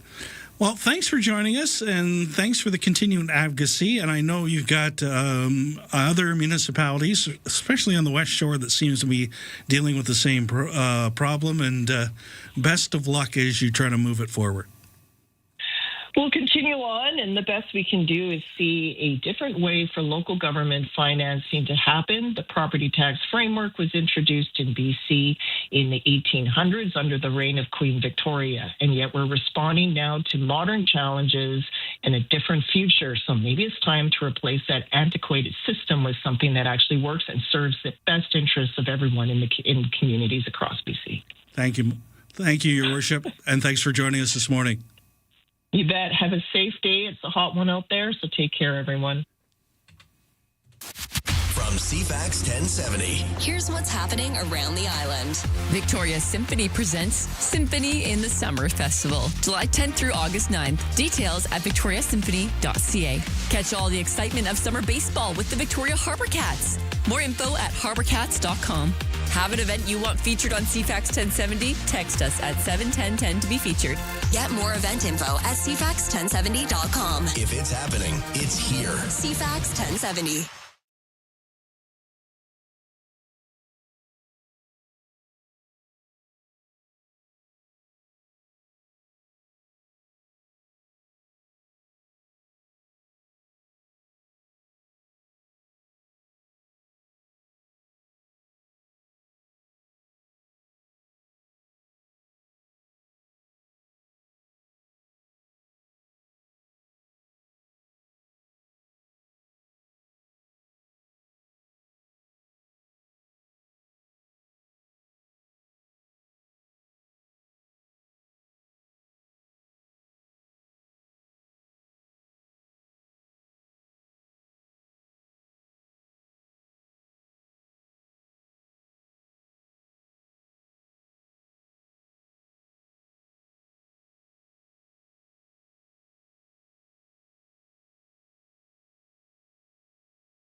CFAX Victoria. An iHeart radio station. If it's happening, it's here. CFAX 1070. 7:31 here at CFAX 1070, CTV Vancouver Island. A chance of a thunderstorm this afternoon. Time for CFAX 1070 News. Here's Lisa Best. And that could bring more lightning, especially up island, something we don't need. BC wildfire update has 86 active wildfires burning the province, 15 new starts in the last 24 hours, and much of that lightning activity. 35 are considered out of control, including that blaze up island near Calpit Lake. On the mainland, some 700 residents in the village of Clinton are under evacuation order due to the 59 Creek wildfire burning nearby. The Thompson-Nicola Regional District also expanding an evacuation order alert for the Bonaparte Plateau area due to the same wildfire that's burning. An evacuation alert also for Texas Creek south of Lillooet. Early Wednesday, a controlled burn in the eastern flank of a fire threatening the 8,000 residents of Kimberley was scrapped due to an increase in the fire region's behavior. So if you are driving that way, a lot of BCers taking road trips this time of year, be aware that some routes may be closed as well. As we ran fans, heat pumps and air conditioners cranked on high speed this week, BC Hydro says we set a new all-time summer peak electricity demand record between 5 and 6 Tuesday afternoon. Data shows that the peak electricity hour reached 8,715 megawatts, surpassing the previous summer record of just over 8,600 set last August. Hacks to beat the heat includes running a fan that's 9 hours a day would cost you about $7 over the course of the summer, so quite cheap. BC Hydro says nearly 70% of households in this province now have some form of air conditioning. Of course, here in the Greater Victoria area, we're relying heavily on heat pumps. Fresh off 2 talks of days in Charlottetown, today the premiers will meet with the Prime Minister. American trade top of mind. Premiers say they remain united against Donald Trump's administration's new threat of 50% tariffs on many Canadian goods starting in mid-August. BC Premier David Eby expressing frustration at U.S. levies that impact some industries and leave others untouched. He says the U.S. needs to decide what it really wants. We can't have a country on one hand attacking one group of families and workers while hoping to have access to the resources in Canada that the rest of the world wants. The United States needs to make up its mind. And I will say, frankly, from British Columbia's perspective, that we support the Prime Minister making that case at the table. If you want a strong partner, if you want the friendship that's benefited North Americans for generations, then let's have that. And if you don't want that, we need to be looking to the rest of the world. The premiers yesterday called on the federal government to boost its share of healthcare funding and back major projects that can spur their economies. We're hearing more about what's behind Donald Trump's latest threats of 50% tariffs on a wide range of Canadian products. This from his government's top trade official. Jameson Greer was grilled before a group of U.S. senators yesterday about the move and where it leaves talks to renegotiate CUSMA. CTV's Judy Trin with those details. Donald Trump dug up a zombie law to make things even more expensive for Americans. The U.S. trade representative justified the actions. We're fighting against a ban on American liquor on shelves. We've never banned Canadian products. We've never done that kind of thing. How are you approaching the risk of retaliatory tariffs from Canada? I talked with my Canadian counterpart yesterday. They did not say they're going to retaliate. Greer says he's hopeful that he'll be able to present interim options to the president before the end of the year. And we've lost a great in jazz. Montreal jazz pianist Oliver Jones has died. He was 91. Oliver Jones's family and record label Just in Time Records announced his death last evening in Montreal without specifying the cause. During a career packed with Canadian and international acclaim, Jones shared the stage with jazz greats Sarah Vaughan, Buddy Rich, and Tony Bennett. Since the mid-'80s, Jones racked up a slew of jazz awards and honorary doctorates, netting the Order of Canada, a SOCAN Lifetime Award, and induction into the Canadian Music Hall of Fame. And that is your news to 7:35.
Your CFAX 1070 news poll question this morning. We're asking you if you agree with the deal between the provinces to allow brewers and distillers to sell alcohol directly to consumers in other provinces and territories. 98% say yes. You can vote now at CFAX1070.com or on the iHeartRadio app. And Lisa, best your news time is 7:37. Thank you, Lisa. The weather forecast for Greater Victoria, kind of a mixed bag, a little bit of everything, maybe a little thunderstorm. Cloudy, chance of showers, and this morning, then a mix of sun and cloud, risk of a thunderstorm, high near 24. Humidex going to make it feel like 29. Partly cloudy tonight, low down to 14, mainly sunny tomorrow, high near 23. Cloudy with a 40% chance of showers on Saturday with a high near 20. Right now, Victoria Harbour, 17 degrees. In sports, the Blues Jay Bats silent again. Tampa Bay beat Toronto 4-2. That's Toronto's fourth straight loss. Manager John Schneider says his whole lineup needs some help right now, and his batters may be just trying too hard. I think, it's been a tough stretch for sure. Kind of collectively up and down, but hopefully you make adjustments. You know, you kind of like the way you start, and today that is. But I think guys grinding, guys pressing. So you kind of combine that with good pitching, and that's kind of where we're at. Tampa Bay 4-2 winners, of course, last night. Cincinnati topped the Mariners 5-3 in Seattle. Harbor Cats trounced Nanaimo 16-6 last night. Shamrocks have won 6 in a row. They edged Nanaimo 9-8 last night. Down at the Save-On Foods Memorial Centre, Team Canada knocked off UCLA 69-55.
Need a cab? Download the new Bluebird Cabs app at Bluebird Cabs Ltd. Bluebird Cabs, proudly local and Canadian owned and run since 1946.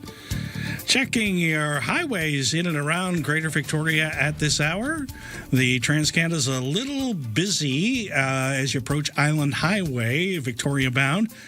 Picks up again before you get to the hospital and is in pretty good shape there. Things getting a little congested in the Saanich Core on Douglas Street, although Blanchard seems to be in pretty good shape. So if you're looking for an alternate route, Blanchard seems to be moving a little bit better until you get to Hillside Avenue, and then the things reverse itself, and then Douglas is a better option at that point in particular.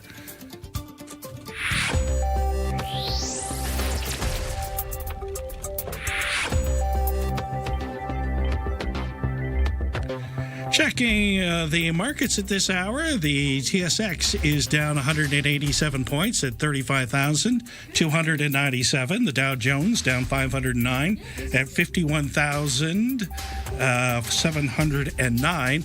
And the NASDAQ down 512 points at 25,178. The Canadian dollar sitting at 71 cents U.S. Don't attempt your morning commute without us. Ryan and Lisa, mornings on CFAX 1070.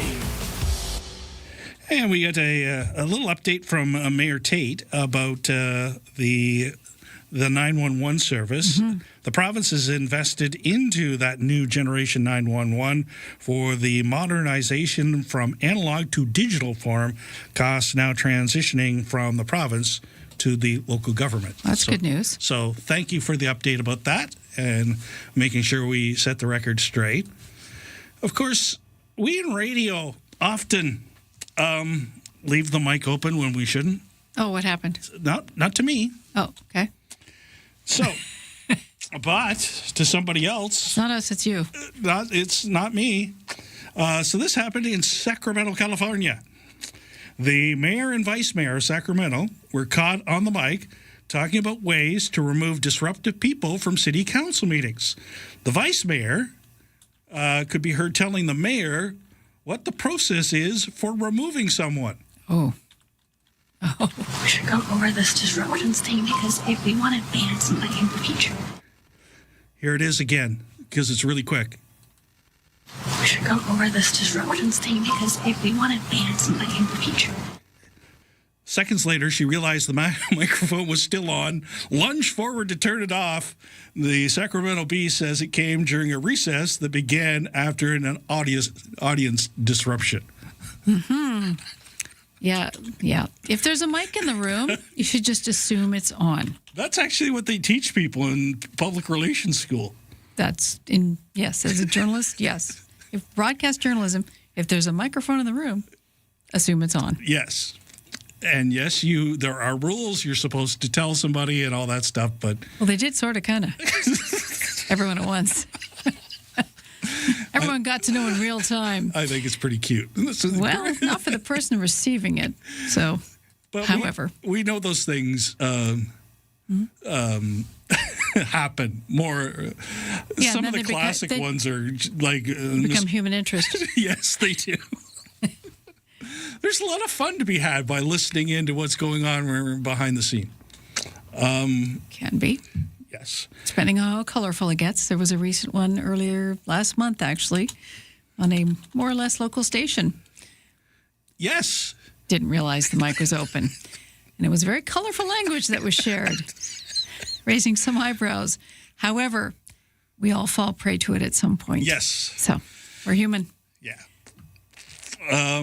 Some comments from listeners. Steve, I grew up about 100 miles west of Jasper in BC and had friends in Jasper. I hiked the Moline Canyon, the Berg Lake Trail, and I learned to ski at Marmot Basin. Huh. We were not a wealthy family, but I was a spoiled kid. Best wishes to your friends on the rebuild. Of course, we mentioned that some houses are starting to pop up in Jasper 2 years after the fire. It's a long time to wait. Yes. 2 years.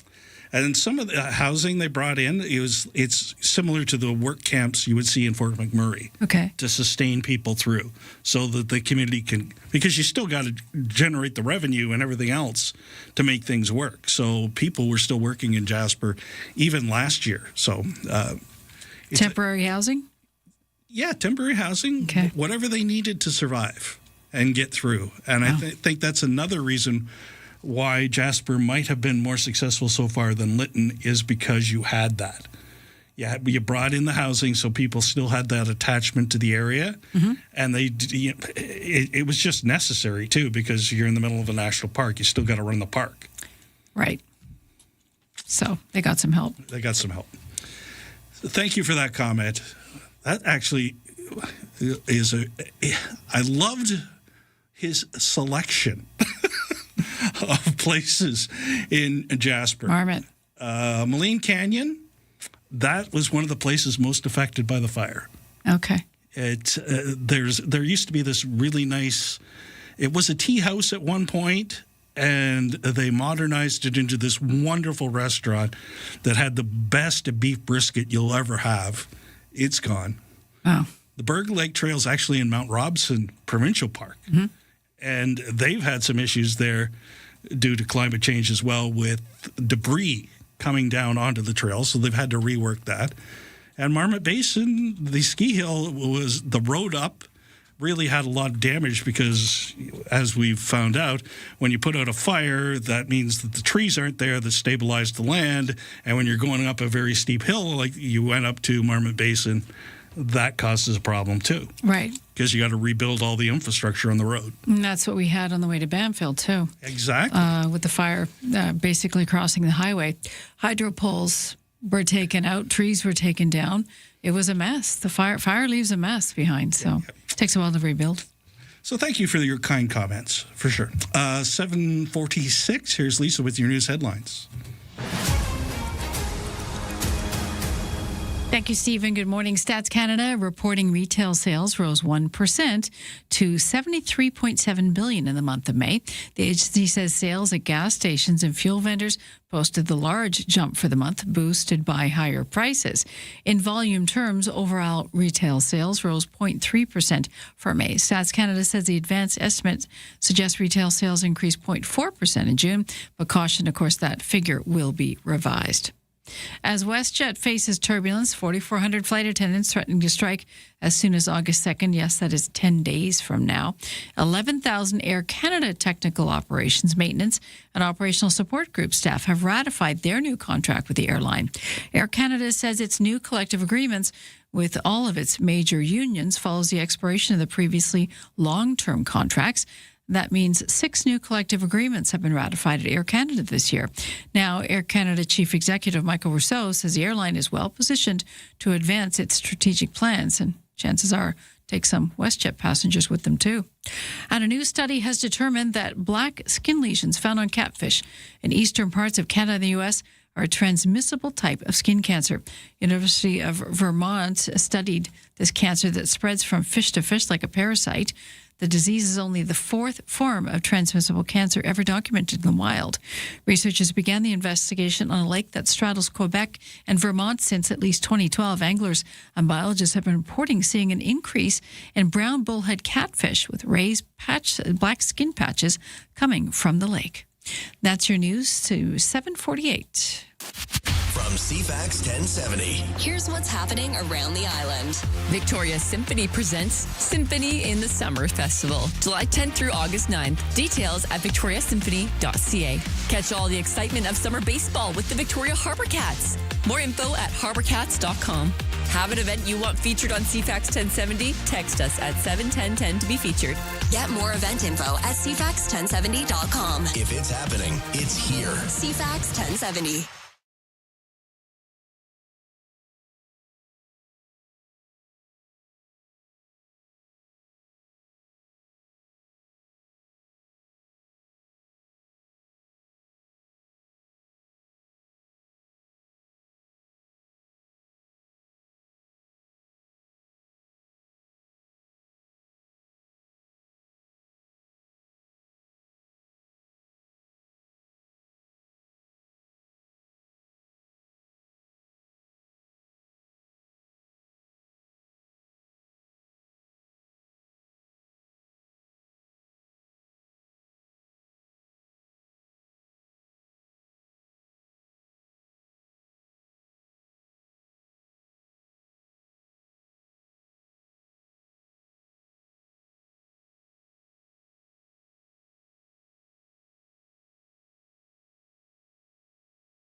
CFAX Mornings are brought to you by Thrifty Foods. Until August 5th, get 600 Scene Plus points when you buy any participating cheeses and meats to build your own summer snacking bundle. That's at Thrifty Foods. On the highways, first, let's start at the ferry terminal this time. There's just 7% available deck space on the 8 o'clock sailing out of Swartz Bay for the mainland. The 9 o'clock has 15%. As we mentioned, some of the sailings are almost full at this point. Just 4% left on the noon, 9% on the 1, and 3% on the 4 o'clock. On the highways, it's getting a little busy on the Trans-Canada, basically from Thetis to the Curve, but it's certainly not as congested as it has been every other day so far this week. Thanks for starting your day with us. Ryan and Lisa, mornings on CFAX 1070. And we have another guest as there is increased pressure on securing a Canada-U.S. trade deal amid an escalation in U.S. tariffs. The BC Conservative Party are urging the province to get rid of the American liquor ban off the shelves. They're saying it invites retaliation. Ward Stamer is the BC forestry critic and is joining us now to share his perspective. Good morning, Ward. Thanks for joining us. Good morning. So what's your concern with how the province has been handling these trade troubles? Well, that's a really good question. I mean, we had a meeting with our American counterparts a couple of weeks ago, and that's why we, had the opportunity to have this discussion with them, is that it doesn't seem like the NDP is really doing anything other than trying to, get the Americans angry at us. And on the U.S. booze part, I mean, we've always been, very proactive about it. Let's have the conversation. I mean, members of the public have the opportunity to decide whether they want to buy the products or not. I mean, we export 3 times the amount of alcohol to the United States that we import back. So eventually something like this was going to happen, and that's one of the reasons why we'd reached out 2 weeks ago to have a conversation about a bunch of different things, and alcohol was one of them. Is this one of those things that came up during your meeting with the U.S. ambassador earlier this month? Yes, it was. And I mean, again, I'm not going to tell you everything that was said in the meeting. The ambassador was very apolitical because we are not the sitting government. We just talked about a bunch of different ideas and some of the things that are going on in our province, including tariffs, including the softwood lumber agreement, including mining and border security and a bunch of different things. And yeah, we brought it up. And my biggest question to everyone out there is, where's the NDP on this file? When's the last time they actually sat down with our largest trading partner and started discussing trade? Did you feel like you got something out of that meeting with Mr. Hoekstra? Absolutely. Absolutely we did. And then I was just in Edmonton for a couple of days at the Penwar Economic Conference, and both the ambassador was there and the Councillor General was there, and I walked back with the Councillor General from one of the functions on Monday night for about 20 minutes. Now, I didn't see any of my NDP counterparts having those types of opportunities. You've got to make those opportunities when you can and have the ear of our largest trading partner. I mean, $2.5 billion a day is traded between our two countries. We're running a poll on CFAX 1070 that basically says 98% of our listeners that are participating in the poll back the ban on liquor. What would you say to those listeners? Again, it's unfortunate because, 3 to 4 times more is being sold to the U.S. than what we're purchasing back. And now with these types of tariffs, we're going to start seriously affecting our BC wine industry. Do the 98% really want that to happen? Because, again, all the public has to decide whether they want to buy it or not. It's costing taxpayers millions of dollars a year storing this U.S. booze. Does that make any sense? I don't know why that many people would not want to at least have the opportunity to buy it or not. But of all the things we've done, Canada didn't start this trade war. It's just been in a reactive mode. Of all the things that we've done, this is the one that seems to have affected the U.S. side the most. And I'm thinking of Kentucky and Tennessee in particular. Why would you take something off the table that looks like it's working before you have a trade agreement? Like it seems like you've got this stick, one of the sticks you found you have. Why would you give it up? I don't think it's a very big stick because, again, the numbers don't support that it's a big stick. It's sort of like poking them in the eye, because if it was really truly something that meant something to them, they would have done something a whole lot sooner than waiting over a year to do that.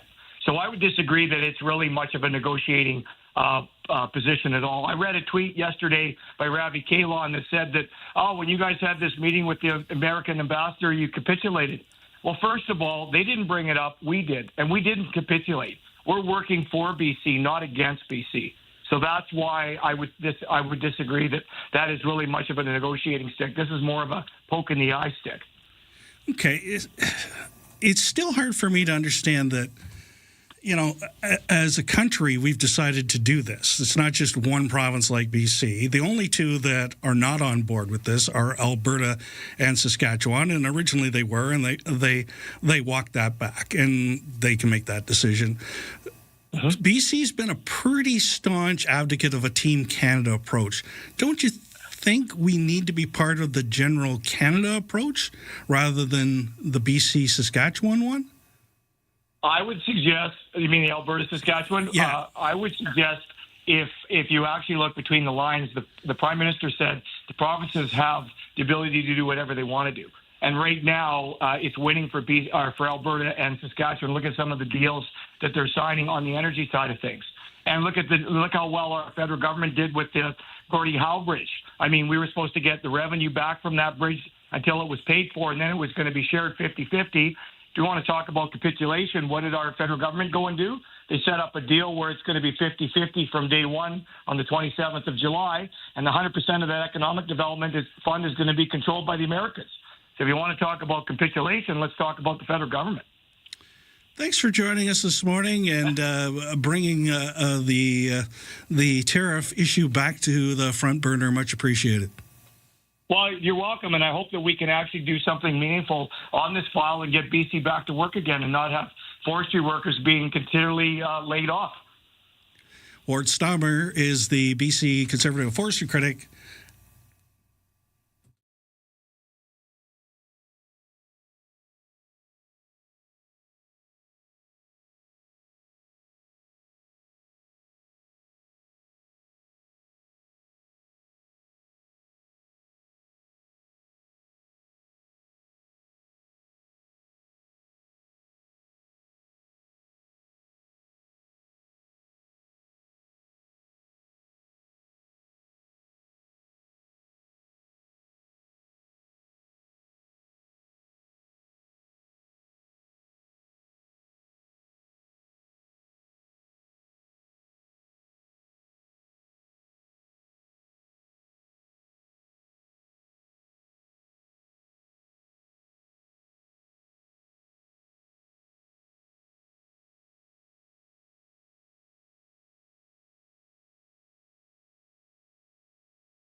CFAX Victoria, An iHeartRadio station. If it's happening, it's here. CFAX 1070.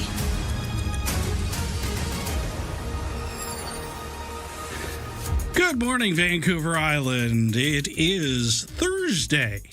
We're getting there. One more day. Thursday, July 23rd. Chance of a thunderstorm today. Time for CFAX 1070 News. Here's Lisa Best. Thanks, Stephen. Good morning. Yes, more communities across BC are under threat from separate out-of-control wildfires. And, of course, we have the possibility of more lightning strikes to come. The Squamish-Lillooet Regional District issuing an overnight evacuation order for the South Chilcotin Mountain area. An evacuation alert also issued for the area around Texas Creek, south of Lillooet. Earlier yesterday, a controlled burn on the eastern flank of a wildfire threatening the 8,000 residents of Kimberley. That was scrapped due to an increase in the fire region's behavior. The BC Wildfire Service says there's about 86 fires burning province-wide, 15 new starts in the last day. 35 are considered out of control, and that includes that fire up island near Was. It's near Calpit Lake. A fast-moving fire that gutted a Duncan carport destroyed 4 vehicles early yesterday, forcing 13 residents out of home. 30 firefighters fought the blaze. Crews from Duncan joined by North Cowichan South End Fire Department and Cowichan Bay Volunteer Fire Services. Luckily, no one was injured, but very dramatic footage taken from site shows the flames roiling through the building. Emergency support services are now helping the 13 displaced deal with their living situation. The cause of that blaze continues to be under investigation. Canadian Blood Services says they're facing a shortage as blood donations plummeted over the last several weeks, since June 1st, down nearly 20%. It notes the shortfall is beyond the usual drop in donations that usually comes during the summer months when people are away and out of their normal schedule. Canadian Blood Services says all blood types are needed, and they'll be adding more opportunities for you to donate, including more weekend appointments at its centres. Premier Mark Carney, Prime Minister, that is Mark Carney, don't demote him, says unity is Canada's greatest strength, and he and Canada's premiers will huddle to prepare in response for the fresh tariff threats from the U.S., which could take effect August 19th. Carney told reporters ahead of his meeting with the First Ministers today that Canada is in a stronger position than we were when the trade war started, thanks to the focus of people around that table. Canadian governments around this table will do whatever it takes to defend and support our families, our workers, and our businesses. The Premier's FaceTime with Carney comes at the end of a 3-day conference in Charlottetown hosted by PEI. Another side to the tariff story is how Canada-U.S. relations of late are impacting the planned opening of the Gordie Howe Bridge tomorrow. CTV's Michael Couture says what we know now is the deal with the bridge will see revenues being shared between both countries for the first 15 years, despite Canada fronting the cost to build the span. But that contradicts what Prime Minister Mark Carney told CTV Calgary 10 days ago. We are sharing after Canada is paid back. Carney attempted to clarify things a few days later. Any sharing of the toll revenue won't happen until all of the debt is repaid. Carney's shifting message drew criticism from the Conservatives. It's hard for me to believe that him and his finance minister did not know what they were saying at the time. Friday's bridge opening event was supposed to include U.S. Commerce Secretary Howard Lutnick and Ambassador Pete Hoekstra. Now, tomorrow's event will feature only Canadian officials calling the larger plan inappropriate in light of the recent U.S. trade threats. The U.S. military keeping up attacks on Iranian targets. Overnight, American firepower hit Iran for a 12th straight night. And Iran striking back at U.S. military targets in Kuwait. The U.S. Central Command said the strikes are meant to stop Tehran from threatening commercial shipping in the Strait of Hormuz. Iran's Revolutionary Guard claimed a tanker that tried to slip through caught fire on a mined route and warned any ship that defies Tehran will, quote, meet the same fate. And in Florida, researchers are bringing endangered elkhorn coral ashore to better protect them. Elkhorn coral grows big, broad branches that resemble the antlers of an elk. Populations off the Florida coast were decimated 3 years ago by a heat wave that left them functionally extinct. Colonies too small and far apart to reproduce. A warmer ocean absorbs less carbon dioxide from the atmosphere, and it also changes the acidity. And Samantha Burgess of the Copernicus Climate Change Service says more acidic waters are tough on marine organisms that need that calcium carbonate to develop their skeletons. Amid concern of another mass bleaching event this summer, University of Miami scientists this week gathered 30 genetically diverse pieces of elkhorn coral, taking them to a hatchery aiming to preserve any resistance they may have. I'm Ben Thomas. That's your news to 8:05.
Your CFAX 1070 news poll question this morning. We're asking you about the agreement with the provinces to allow brewers and distillers to sell alcohol directly to consumers in other provinces and territories.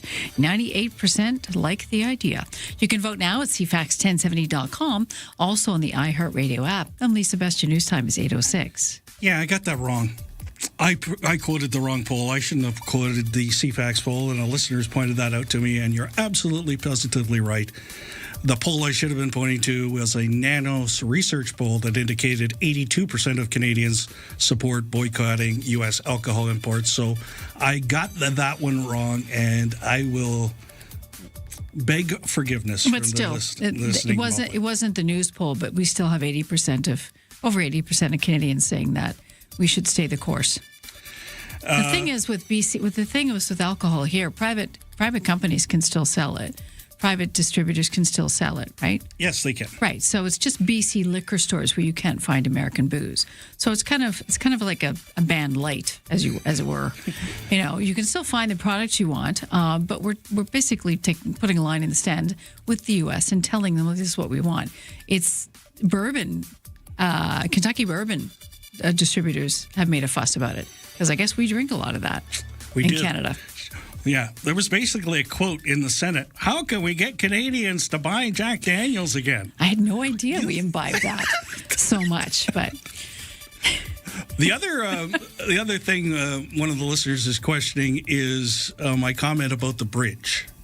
With the Gordie Howe Bridge? And how things unfolded. So just as a fact check, the wealthy owner of the nearly century-old Ambassador Bridge connecting Michigan and Ontario gave $1 million to a Trump-aligned political action committee less than a month before the president unleashed an online tirade against the new Gordie Howe Bridge. According to records, Matthew Maroon made a $1 million contribution to MAGA Inc. on January 16th, and then a month later. So there's your doing a fact check of myself there. Okay. Keeping you honest, Stevie. Keeping me honest. So, but yeah. Okay. Weather forecast for Greater Victoria. Your weekend forecast isn't as bad as it was midweek, right? We got mix of sun and cloud on Sunday.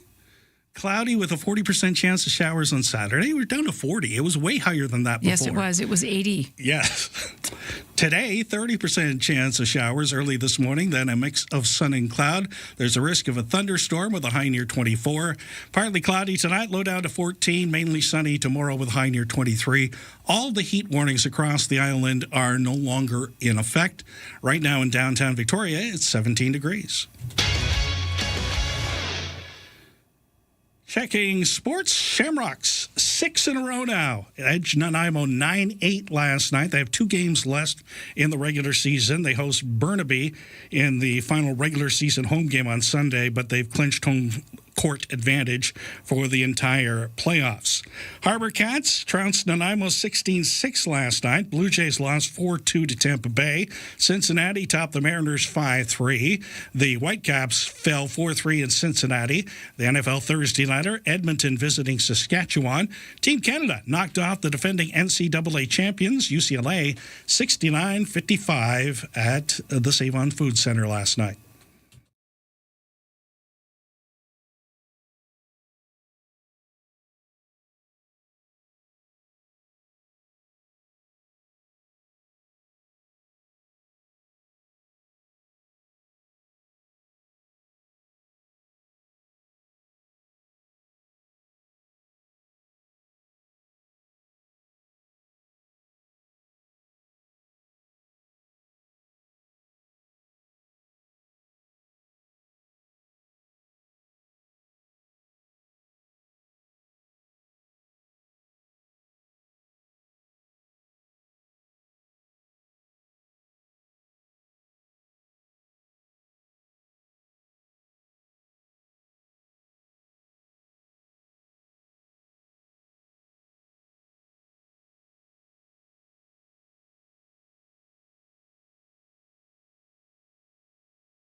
8:11 here at CFAX 1070, checking the traffic situation. Let's start at the ferry terminal this hour.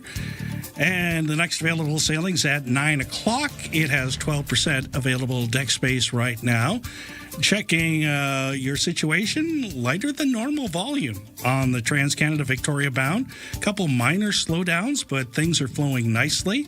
Little congested in the Hillside Drive area and around Mayfair Shopping Centre on Douglas Street. Blanchard a little backed up once you get past Hillside, but other than that, things are in very, very good shape this morning.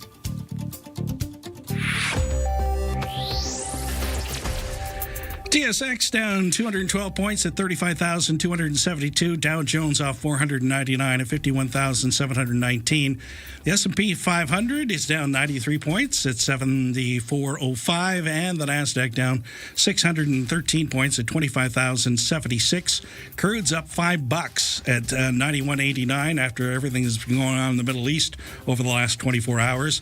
Western Canadian crude is up 97 cents at 69.08. And the Canadian dollar is sitting at 71 cents U.S. In the kitchen, in the car, and at the office. Ryan and Lisa, mornings on CFAX 1070. Take us with you. Listen live on the free iHeartRadio app. You know what America's doing as part of the 250th birthday celebrations? Yeah, I've been loosely keeping track. Okay. You got the big race going through by the White House with Indy cars. Right.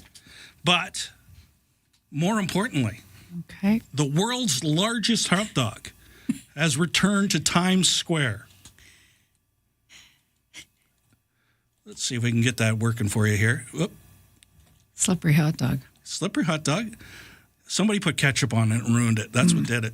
Oh, I'd love to be an Oscar Mayer. Hot dog, the second serving, marks the return to the crossroads of the world for the 65-foot-long wiener with a toasted bun and a majestic sweep of yellow mustard after its initial visit in 2024 went viral. The Frank occasionally uses hidden hydraulics to rise above the crowd and blast spectators with confetti. The animatronic sculpture by artists Jen Carton and Paul Outlaw will be on display through August 8th. In New York, I'm Daria Albinger.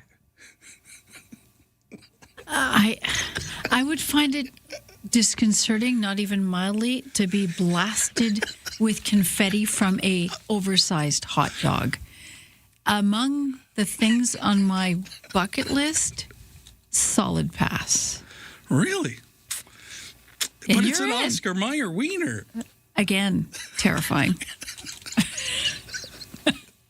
And they just put mustard on it. Somebody said, that's a good idea. Let's do that.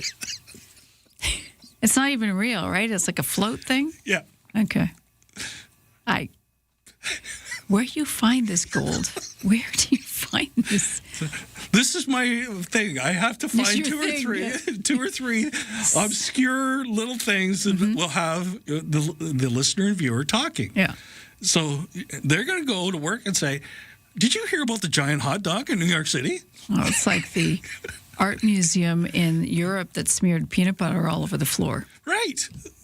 Like those peanut butter days when you feel you're slogging through peanut butter. You can go to an art gallery now and pay admission to get into that. Was it crunchy or smoothie? That's a good question. See, no idea. I would prefer prefer smooth. So did you see the blueberry incident outside of Mission yesterday? Okay, tell me about this one. A whole crate of blueberries hit the road. Uh-oh. It was a jam.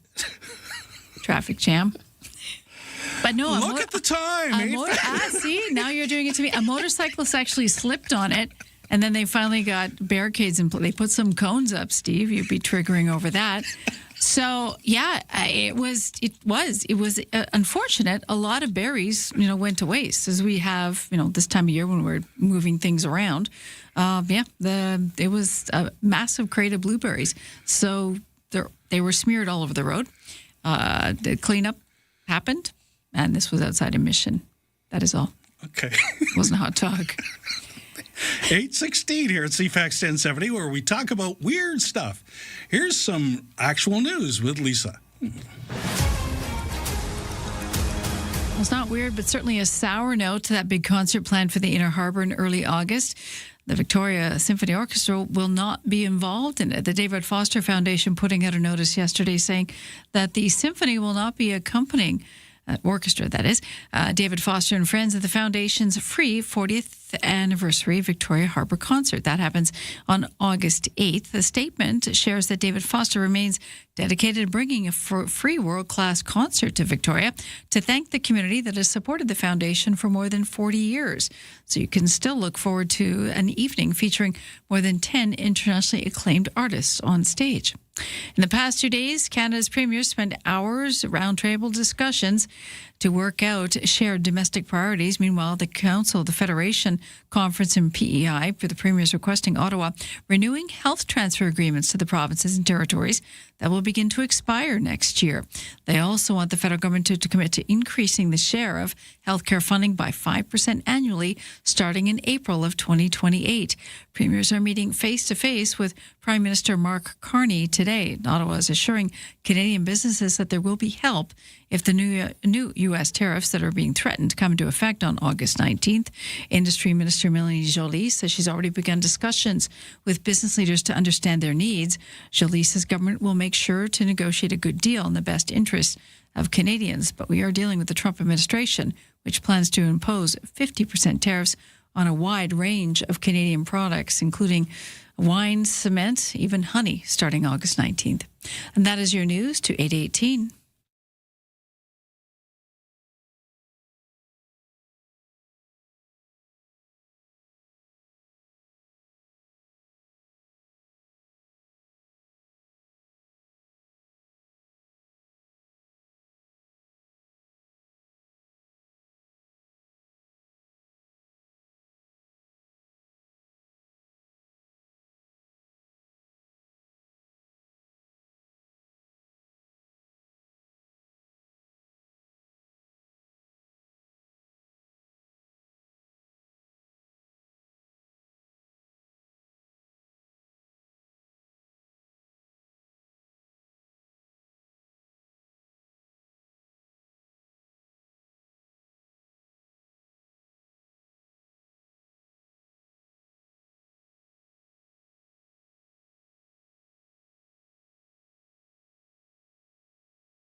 CFAX Mornings are brought to you by Thrifty Foods. Until August 5th, get 600 Scene Plus points when you buy any participating cheeses and meats to build your own summer snacking bundle. Well, if you were planning to get on the 9 o'clock ferry from Swartz Bay to the mainland, that ship has sailed. See what I did there? The 9 o'clock already full. The 10 o'clock has 16% available deck space. The 11 has 10, and the noon sailing has just 4% left. Everything's been on time so far today at the airport. On the highways, it's been lighter than usual. You're going to find it's a very easy drive from the West Shore into downtown Victoria today. Little slow spots on Douglas Street, but that's about it. Ryan and Lisa. Mornings on CFAX 1070. Remember, you have us in the palm of your hand. For listeners on the go, listen live on the free iHeartRadio app. Premiers are signaling unity as the First Minister's meeting in PEI continues, as Canada's feeling renewed pressure to secure a trade deal with the U.S. after Trump signed an executive order to issue 50% tariffs on some goods. Meanwhile, oil prices are seeing some renewed volatility as the Houthis have declared a blockade of Saudi Arabia and shot at a couple of ships yesterday. Retired diplomat here in Victoria, Jeremy Kinsman, is joining us to share his read on the situation. Welcome back, Jeremy. Thanks for joining us.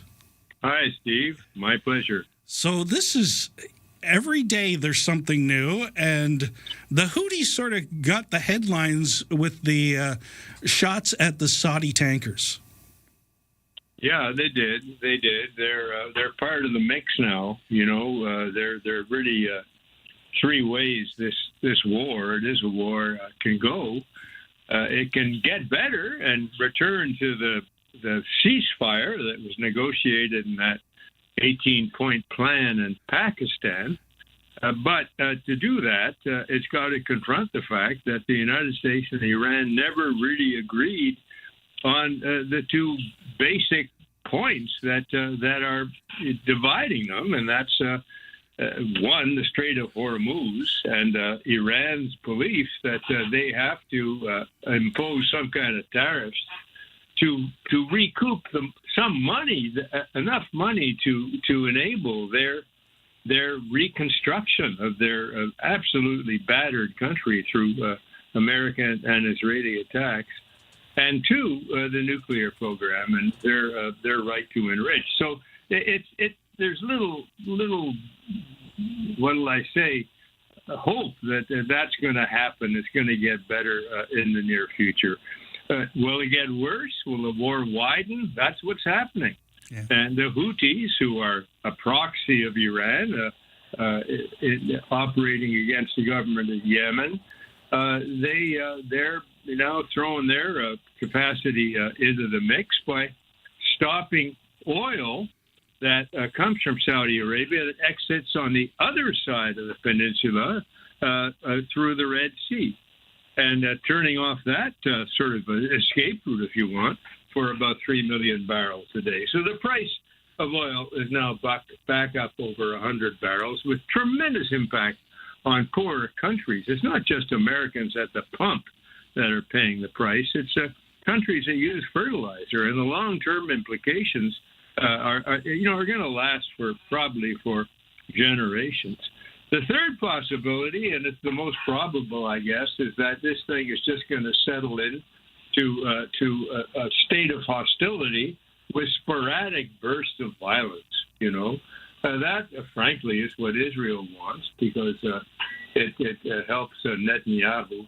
But it's pretty dire, and it's animated and turned upside down by Donald Trump's volatile, mercurial, topsy-turvy way of dealing with issues and communications.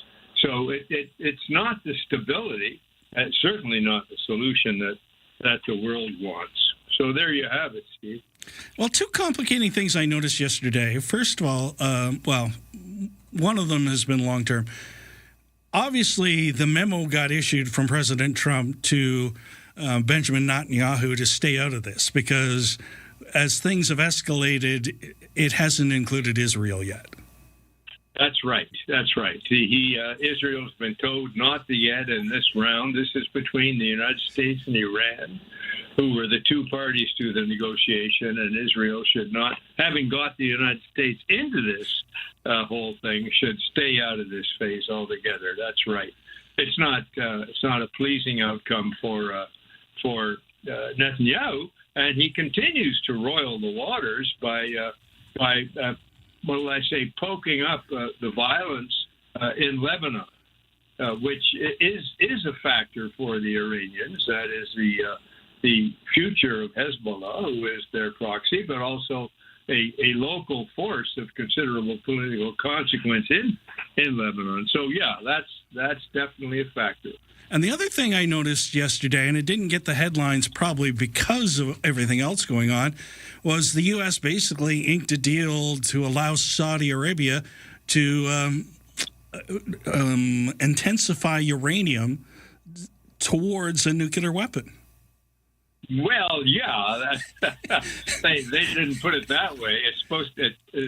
They're allowed to enrich uranium with a view to developing a viable nuclear industry for peaceful energy purposes. But it's more or less identical to the terms under which, from the JCPOA, the Iran nuclear deal that Trump torn up. It's basically those terms that were in that deal that have been offered here to Saudi Arabia, but it alarmed Israel, and Israel said, "Look, what are you doing? I mean, they're not necessarily buddy. So Trump yesterday added the condition, which is impossible for Saudi Arabia to accept, that Saudi Arabia join the celebrated Abraham Accords, and for diplomatic and other relations with Israel. They're not going to do that because of Gaza. They're not going to, sort of whitewash Israeli behavior in Gaza to the detriment of the Palestinian cause. So it's another spoke in the wheel that you get with Trump. Everything is backwards, forwards, sideways, forgotten, misrepresented. And it's very difficult to see where it's going. Now, do you think part of the strategy about the Saudi and enrichment thing is to provide a counterbalance in case Iran does survive this and still have that capacity?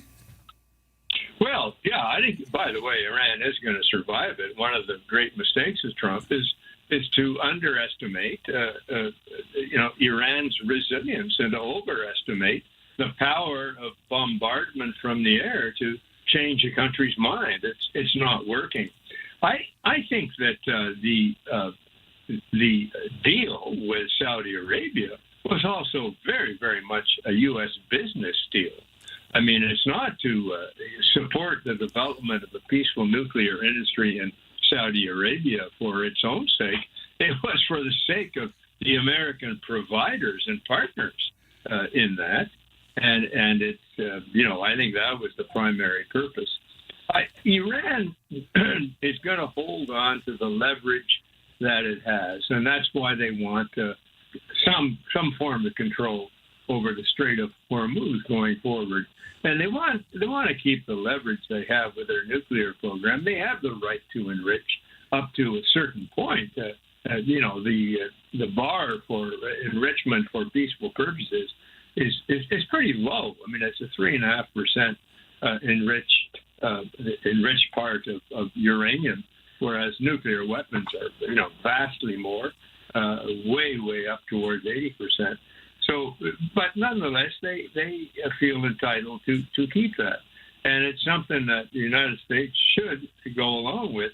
But the United States, they lost a tremendous asset they had. They never recognized it. Now they miss it. I don't think Trump understands it. But that of the obligatory inspection regime from the International Atomic Energy Agency, which was part of the original Iran nuclear deal. They need an inspection presence in Iran, and they can only get that with the deal. If they do get that, then the whole point of scrutinizing enrichment becomes, it's not easy, but becomes much more transparent. So it's a mess, is what I'd say. And until people can sort the logic out of what's possible and what's doable and what is negotiable, it's going to stay, I think, a mess. The point, I guess, is to keep it from escalating any further. And that's going to take some forbearance from Washington. Thank you so much for joining us. I love your insight. Every time I talk to you, I learn something. And, we'll keep an eye on things, and I'm sure we'll be coming back to you in the future. Well, thank you, Steve. You don't, every time if I do that, that's generous. It's because I've learned it from someone else, right? That's great. And you pass it on, and much appreciated. Okay. Thank you. Jeremy Kinsman. This summer, 3 of Vancouver Island's biggest voices are coming together to make a real difference. Get your tickets now for the Kids Count Mega Summer 50-50. Brought to you by 107.3 Virgin Radio, CFAX 1070, and CTV. In support of CFAX Santa's Anonymous all-new Kids Count program, supporting children beyond Christmas. The Mega Summer 50-50. Your chance to win big while giving back. Buy your tickets today at CFAX1070.com. Gaming event license 174660.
CFAX Victoria, An iHeart radio station. If it's happening, it's here. CFAX 1070. It's 8:33 on Thursday, July the 23rd. Chance of a thunderstorm in our forecast. Time for CFAX 1070 News. Here's Lisa Best. Thanks, Steve. Historically, this is a time of year where supplies dip. Food banks and for blood banks, too. Canada Blood Services urging people of all blood types now to roll up their sleeve to donate. Canadian Blood Services says it is facing a shortage, with its blood supply decreasing by nearly 20% since June 1st. The agency manages the blood supply in all provinces except Quebec. It says it needs about 18,000 blood donations a week to keep pace with hospital demand throughout the rest of the country. There's currently been a shortfall of between 1,500 and 2,500 appointments each week. A spokesperson says blood has a shelf life of only 42 days, so today's donation will quickly make its way to a patient. Naira Ahmed, The Canadian Press. Lots of debate continues to swirl between Canada's premiers and Mark Carney today, meeting over how to respond to Donald Trump's latest tariff threats. Carney is joining the premiers as they continue the meeting in PEI. They'll meet with him today. Industry Minister Millie Joly offered these comments on the trade spat. We will make sure that we negotiate a good deal. The Prime Minister is in charge of negotiating. He is hearing the different points of views of his ministers, of also different business leaders across the country. So far, Carney has put the emphasis on intensifying trade talks with the U.S., hasn't committed to any actions if these new tariffs take effect August 19th. Manitoba Premier Wab Kinew sharing his thoughts. Maintaining universal access to working healthcare system, he says, is a crucial part of keeping a strong, independent Canada. As we think about what is happening between our country and the threat of the Trump tariffs, to me, there can be no bigger nation-building project than building up this nation's people. And that has to include healthcare, universal public access to healthcare. The Premier is also requesting Ottawa renew healthcare transfer agreements with the provinces and territories that will start expiring next year and commit to increasing the share of healthcare funding by 5% a year starting in 2028. An independent task force has been assembled to advise the federal government on how to make better decisions and be more accountable in key areas. That includes digital government, AI, major projects, and Arctic sovereignty. The 9-member task force is planning to give Ottawa independent advice on how to simplify decision-making, coordinate internally, and modernize the public service. The group has a year-long mandate, and and includes a former national security advisor to the Prime Minister, a former CEO of energy giant Trans Mountain Corporation, and former deputies across several departments. And that is your news to 8:36.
Your CFAX 1070 news poll question: do you agree with the deal to allow brewers and distillers to sell alcohol directly to consumers in other provinces and territories? 98% saying yes. On our website, on our Twitter page, the 100 or so votes, 100% saying good idea. You can vote now at CFAX1070.com, also on the iHeartRadio app. And Lisa, best your news time is 8:37. Thank you, Lisa. Weather forecast for Greater Victoria for today: cloudy, 30% chance of showers, then a mix of sun and cloud. There's the risk of a thunderstorm. It'll be hazy again with a high near 24, 20 where the winds blow on shore. Humidex's going to make it feel much warmer at 29. Partly cloudy tonight, low down to 14, mainly sunny tomorrow with a high near 23. Right now, downtown, it's 15 degrees. In sports, all things Blue Jays pointing to them being sellers at the trade deadline. They've lost 3 more in a row, falling again to Tampa Bay 4-2 last night. They close out the series with the Rays with an afternoon game today in Toronto. Cincinnati topped the Mariners 5-3 in Seattle. CFL Thursday Nighter has Edmonton visiting Saskatchewan. The BC Lions back in action Saturday. That's a 4 o'clock start as they host the Argos. The Victoria Shamrocks have now won 6 in a row. They edged Nanaimo 9-8 last night. They host Burnaby in their final regular season game Sunday. Harbour Cats trounced Nanaimo 16-6 last night. They meet again tonight in Nanaimo. And Team Canada, winners over UCLA 69-55 at the Save-On Foods Centre last night.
Checking the traffic situation, Saanich turning into ground zero right now. A couple of slow spots.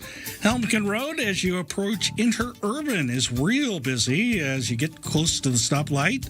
And then Mackenzie is busy in spots right from the Trans-Canada, right across plus Bank and Sup, and right to Shelburne in spots. There's some good spots and there's some bad spots right along Mackenzie at this hour. If you're on the Trans-Canada Highway, you're having a less congested ride than usual at this time. It's in pretty good shape all the way from Langford to Uptown.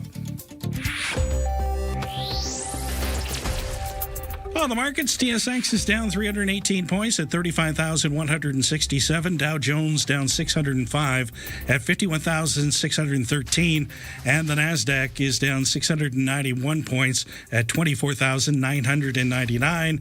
And the Canadian dollar is down 3 basis points at 71 cents U.S. Ryan and Lisa, mornings on CFAX 1070. Oversleepers, catch all the highlights on the latest audio podcast at CFAX1070.com and on the free iHeartRadio app. We have another interesting stat coming in. All right, we like numbers. Okay. I never ask women their age. Well, yeah, asking anyone their age is kind of rude unless you're looking at a child. I'm 5.5. That's fine. But no. So this is south of the border, coming out of Seattle. Okay. So they're just across the pond is what you're saying? Yes. Okay. Hi, Seattle. Wave out from here. Looking good today. The U.S. Bureau of Labor Statistics is finding more workers age 55 and older are stepping away from the workforce, especially women. New labor data is showing fewer older women are working or actively looking for work compared to recent years. At the same time, labor force participation among Americans 65 and older has slipped from its 2019 peak as more baby boomers reach retirement age. Economists say the trend could make it harder for employers to fill jobs and replace experienced workers. I'm Monica Nelson. I think that's a trend on this side of the border, too. You think so?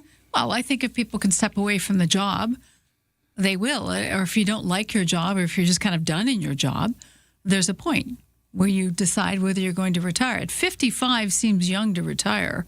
And why specifically women? I don't know. They're working hard enough at home already? Yeah, I think there's some burnout. Could be. Yeah. I don't know. Yeah. Throwing in the towel? Well, and I think it's looking for something different, too. That's a big thing. Yeah. That's been something that's happening since the pandemic because we realize how short life is. And so a lot of people started looking at life differently. But still, you've got to put food on the table. And the way inflation is, a lot of people have looked at their finances for retirement and went, maybe just not yet. Yeah, it's very interesting. And I always find it... She's not saying why, though. I always want the why. Give me the stats, but why? Because they've surveyed these women. Yeah, you need the theory. Right, but the why wasn't in there. Give them 3 examples to why they're retiring, why they're stepping away from the job. I think sometimes they don't know, and they leave it out because they don't know. And I think it's probably for a lot... You wouldn't get a one-size-fits-all answer either. No, you wouldn't. Yeah. No, of course not. Everyone has different reasons for when they're going to not work or what they're going to do. But, hopefully they're picking up a passion. And I think your comment about the pandemic is very good as well. So I think it just... We realized that, after sitting, enclosed in a space for 2 years, that now that I'm out of the space, I want to do all the things that I want to do. Well, I would say that's true for the younger generation, too. But when you look at if that involves, say, travel, something that used to be simple for us is bogged down with logistics now and a lot of finances that comes with it. Travel is not cheap anymore. And so, of course, I just had a stat on the amount of Canadians doing road trips. More and more road trips because even with the price of gas, it's cheaper and it's more solid than flying. So if you can drive there, you will. So that's sort of come around again. But I know that during the pandemic, we couldn't open enough courses for motorcycle training. Really? Because that is something that's on people's bucket list, as an example. Right. Everybody's got a different bucket list. They're going to want to learn to do something different. But a lot of people just said, that's it. I realized this has flipped, the world on its head sort of thing. And the pandemic made a lot of people realize that it's not, kind of now or never. And that has cooled a little bit. But at the time, it was fever pitch. Yeah, it right? was. So we all looked at it and went, okay, what's something I really want to do? Whether you actually pursued it or not, because life happens while we're making other plans. Thank you, John Lennon. Still, it's there on the list. Maybe on the back burner. Interesting. I don't know. Women retiring at 55? It'd be nice, but got to put food on the table. Yeah, it's such a... You know, one of the things you do have value in is your home. But if you haven't got a home, it's almost like you have two, because the rent is so high, you know, it's that push and pull thing. Yeah. But if you don't have that piece of real estate that is kind of the nest egg, it makes you make other decisions. Well, you base your decisions based on your finances usually. Yep. And if you don't have the finances, then there's your decision. You know, that's it's just reality. It is. 8:46, here's Lisa with your news headlines. Well, since we're talking about travel, WestJet, of course, facing turbulence shortly, 10 days from now, in fact. 4,400 flight attendants across Canada threatening to strike as soon as August 2nd. We'll keep you apprised of any changes there.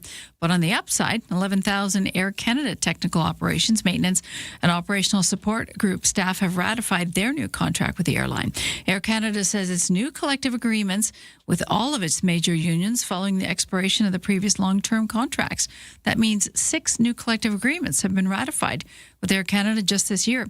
Now, Air Canada Chief Executive Michael Rousseau says the airline is well positioned to advance its strategic plans. What that is, we will let you know when it becomes available. What has changed for that big concert planned in the Inner Harbour in early August is you won't see the performers of the Victoria Symphony Orchestra on stage. The David Foster Foundation has announced the orchestra will not accompany the David Foster and Friends of the Foundation's free 40th anniversary Victoria Harbour concert, which is slated for August 8th. A statement shares that David Foster remains dedicated to bringing the concert to Victoria to thank the community that has supported the foundation for more than 40 years. They say the audience can still look forward to a great evening featuring more than 10 internationally acclaimed artists. And that is your CFAX News to 8:47. You've heard the chaos. Now you can see it. Oh my God. Watch all your favorite podcasts from start to finish right inside the free iHeartRadio app. Gets the blood going, huh? Catch every laugh and eye roll on shows like the Tom Green Farmcast and Park the Bus. Now with full video. We're building a ramp for Tony Hawk. It's the same hosts and the same chemistry with all the hilarious moments you've been missing right on your screen. Cheers. Open the free iHeartRadio app, search video podcasts, and tap watch.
$8:49 here at CFAX 1070, checking your traffic situation at the ferry terminal. The 9 o'clock sailing's already full. The 10 o'clock sailing has 18% available. The 11 o'clock has 10%. No delays at the airport. On the highways, getting a little busy now on the Trans-Canada from Island Highway past the hospital. Improves just before the curve, and everywhere else, traffic is moving slower in some spots, especially Pat Bay Highway around Elk Beaver Lake Regional Park. Ryan and Lisa are ready when you are. Good morning. Day or night, find the highlights under latest audio at CFAX1070.com and on the free iHeartRadio app. Helping out CFAX Santa's Anonymous with their 50-50 jackpot and Kids Count, which is a new push to help kids 330, where are we at? 365 days a year. There we are. Cycle. Right? Megan Love joins us from the organization. Megan, good morning. Good morning, Lisa. Good morning, Steve. Good morning. So we're currently, if I look at the 50-50 jackpot, we're well over $8,100.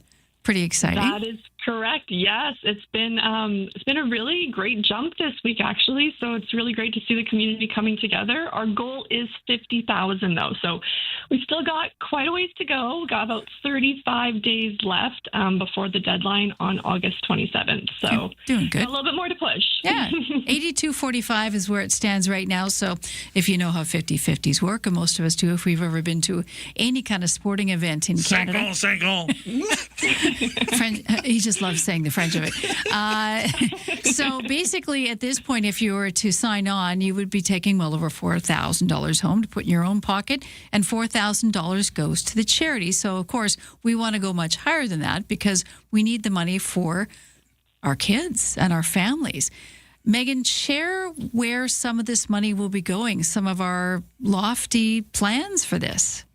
Yes, of course. So with the Kids Count program, we, of course, during the summer season, with kids being out of school, those support systems that were in school for their breakfast programs are no longer available.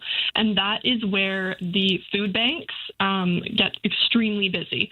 So during the summer months, July and August, we support these food banks for Souk, Sydney, and Goldstream.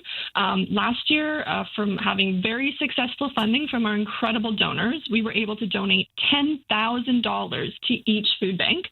But of course, with the food costs rising, as we can constantly see, we actually had to increase this year's pledge for $20,000. So it's $10,000 for July and $10,000 for August.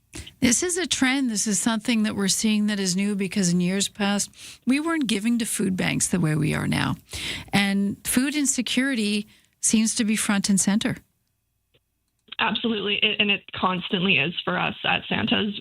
We constantly are getting, we need help with this. We actually just helped out Burnside Gorge for May and June for their program, just to help out with their food costs. And we helped 580 families. So that was in need of fresh food because when I go to the grocery store, it is really sad to see that a couple of apples is more expensive than a bag of chips. And so it really have to think about, what are we teaching our kids? And I can't imagine, a small family even going to the grocery store and trying to buy fresh produce, and they financially are struggling. And, with the growing costs, they just can't afford those fresh foods that need to nurture a child's development. And so it's really important in Santa's that we support these food banks so that these kids get the nutrition that they need. I think you've nailed something that I see as a phenomenon that's starting to happen is with the inflation, some of the, lack of a better way to put it, lower end things like hot dogs, like craft dinner, they're going up fast at a faster pace than other things, and that's really squeezing people. Yeah, Steve, that's a really great point that you make there too about just how the quality of even the food that isn't as nutritious is going up in price as well. So, how are these families able to survive the summer months when there's not any school programs in anymore? And so that's where Santa's really tries to fill that bridge of the food insecurities. And with Kids Count, that's what our main priority has been this summer. The longer goal, the loftier goal too, is to teach children about food and the right foods to be eating for their bodies. Yeah, and also too, Lisa, you bring up a really good point about what we are teaching our kids in the community. And with Santa's, I really truly feel like the kids that are helped out now will come back and help out the community later on when they can. And isn't that the kind of community that we want to live in, where everyone's helping each other out? And we know that to be true because we do see return families or young couples with families come back to say, I was a recipient and now I'm turning it around because I have the power to do so in my life, in part thanks to Santa's.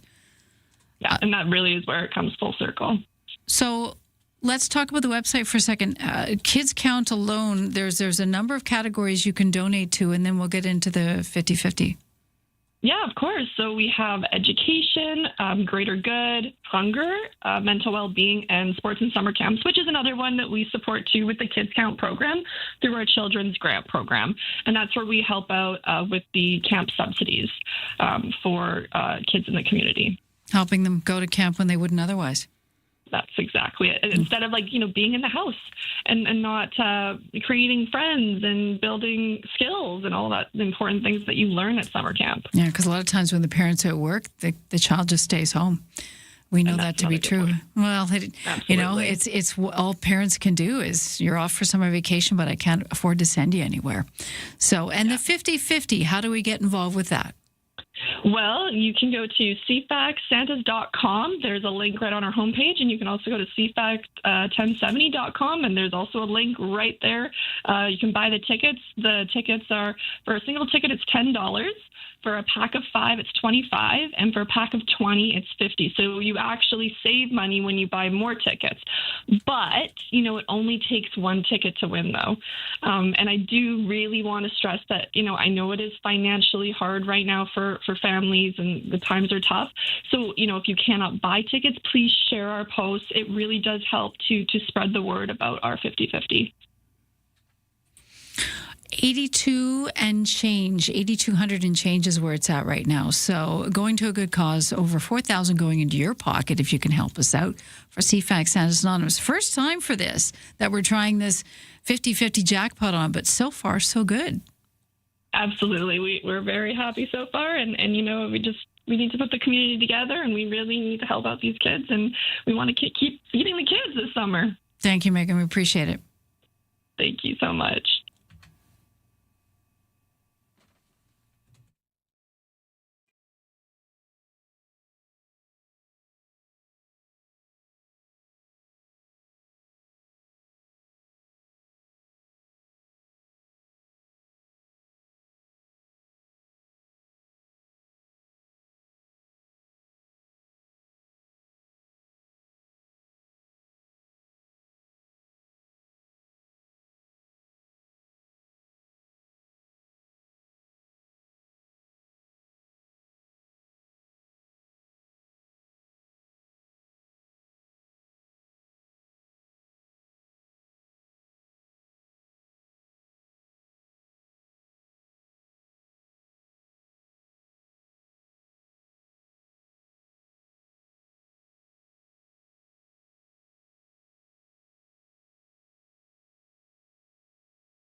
CFAX Victoria, an iHeart radio station.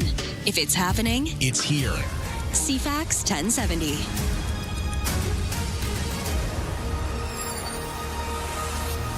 Good morning, Elisa Best with your CFAX 1070 news to 9 o'clock. An independent task force has been assembled to advise the federal government on how it can make better decisions and be more accountable in key areas. The areas include digital government and artificial intelligence, major projects, and Arctic sovereignty. The 9-member task force is planning to give Ottawa independent advice on how to simplify decision-making, coordinate internally, and modernize the public service. The group has a year-long mandate and includes a former national security advisor to Prime Minister Justin Trudeau, a former CEO of energy giant Trans Mountain Corporation, and former deputy ministers across several departments. Naira Ahmed, the Canadian Press. Up Island in Duncan, still cleanup from a fast-moving fire that gutted a carport, destroying 4 vehicles with it. Happened early yesterday, forcing 13 people from their homes. An apartment building went up in flames as it spread to a neighboring building. 30 firefighters brought in to fight that fire. Crews from Duncan joined by North Cowichan South End Fire Department and Cowichan Bay Volunteer Fire Services. Luckily, no one was injured, but dramatic photos and videos posted online from people in the area of the fire roiling through the building. Emergency Support Services is now helping the 13 displaced who are out of home for the time being. The cause remains under investigation. As we continue to run fans, heat pumps, and AC on high this week, BC Hydro says we did set a new all-time summer peak electricity demand record on Tuesday afternoon. It happened in the hour between 5 and 6. Data shows that hour we reached 8,715 megawatts, surpassing the previous summer record of 8,652 set last August. Hacks to beat the heat. Running the fan is pretty cheap. 9 hours a day costs about $7 over the summer in total. Shut your windows and doors when it's hotter outside. Close your blinds as well. That'll help a lot. BC Hydro says 70% of households in this province now have some form of air conditioning. Many go online after we went through that heat dome 4 years ago. Opposition MPs say Prime Minister Carney should have been clearer from the start about the bridge deal between Canada and Michigan. The text of the proposed agreement in principle for the Gordie Howe International Bridge linking Windsor to Detroit confirms that Canada will share half of the net toll revenues with the U.S. for the first 15 years. Conservative MP Shivaloy Majumdar says it's not the deal that was promised. We've discovered that not only has the Prime Minister caved, Liberals have indeed lied. Tragically, they had said that there was no concessions that Canada should be concerned about. The Prime Minister had made the case that he made a good deal for Canada. He had said that there would be a sharing of revenue after net debt. Instead, we have seen something very different. NDP MP Heather McPherson says Carney could have prevented the confusion if the government had simply been transparent from the start. Now, Mark Carney says unity is Canada's greatest strength in the face of fresh tariff threats from the U.S. A gathering of the premiers in Charlottetown, PEI. Carney made the reference to the Fathers of Confederation who signed the binding agreement to form the Federation in that same location. Carney says we may face similar challenges to our forebears, but we have more advantages. It starts with being more diverse, better representation. We're more prosperous, more focused, and we have the lessons of history. And the core lesson of history is that when Team Canada is united, there is nothing that we can't do. The premiers have called for Carney and his negotiators to intensify efforts to de-escalate trade tensions and work on renewing the Canada-U.S. Trade-Mexico Agreement. And the big concert planned for the Inner Harbour in early August won't have the Victoria Symphony Orchestra backing.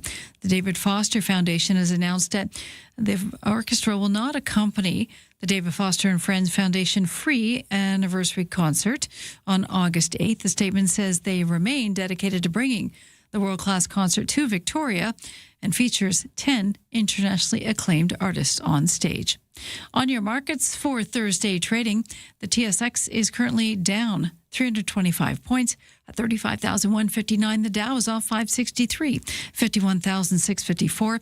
Our Canadian dollar is holding at 71 cents U.S. Today's CFAX 1070 news poll. Do you agree with the deal to allow brewers and distillers to sell alcohol directly to consumers in other provinces and territories? You can vote now at CFAX1070.com or in the iHeartRadio app. Your CFAX forecast, a mix of sun and cloud, hazy today. Risk of a thunderstorm early on. West winds to 60 along the Juan de Fuca Strait this morning. The high 24 is going to feel like 29 with the humidity. Hey, it's Adam Sterling. I'm live at 11 a.m. diving into the issues that matter most here in the capital region. Right after Vashi Capellos, don't miss it on CFAX 1070 and the all-new iHeart Radio app.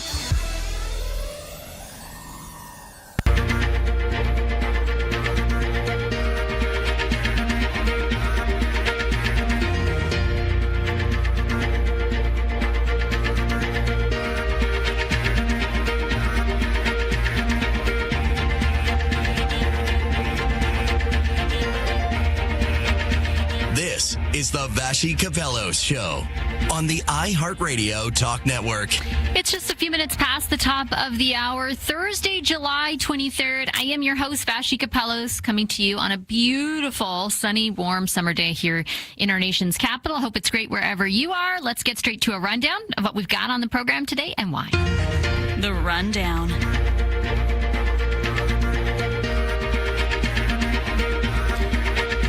It's day 3 of the Premier's meeting, in Charlottetown, Prince Edward Island. They've got a special guest today. It's none other than the Prime Minister himself. Prime Minister Mark Carney addressed the Premiers this morning, and they're holding a meeting throughout much of the rest of the day. And then the Prime Minister will take questions later this afternoon, right after our program goes off air, but certainly other programs will carry it for you. He'll take questions from reporters for the first time in a little while, particularly with so much swirling when it comes to new tariffs threatened by Donald Trump, very specific to Canada, and also the controversy involving the Gordie Howe Bridge. Both topics we're going to cover extensively on today's program. Here's a little bit of what the Prime Minister told the premiers and, media cameras that had assembled ahead of the start of their meeting this morning. As everyone knows, on Monday, the U.S. administration announced its intention to impose the latest in a series of unilateral, unwarranted trade actions. And we're clear.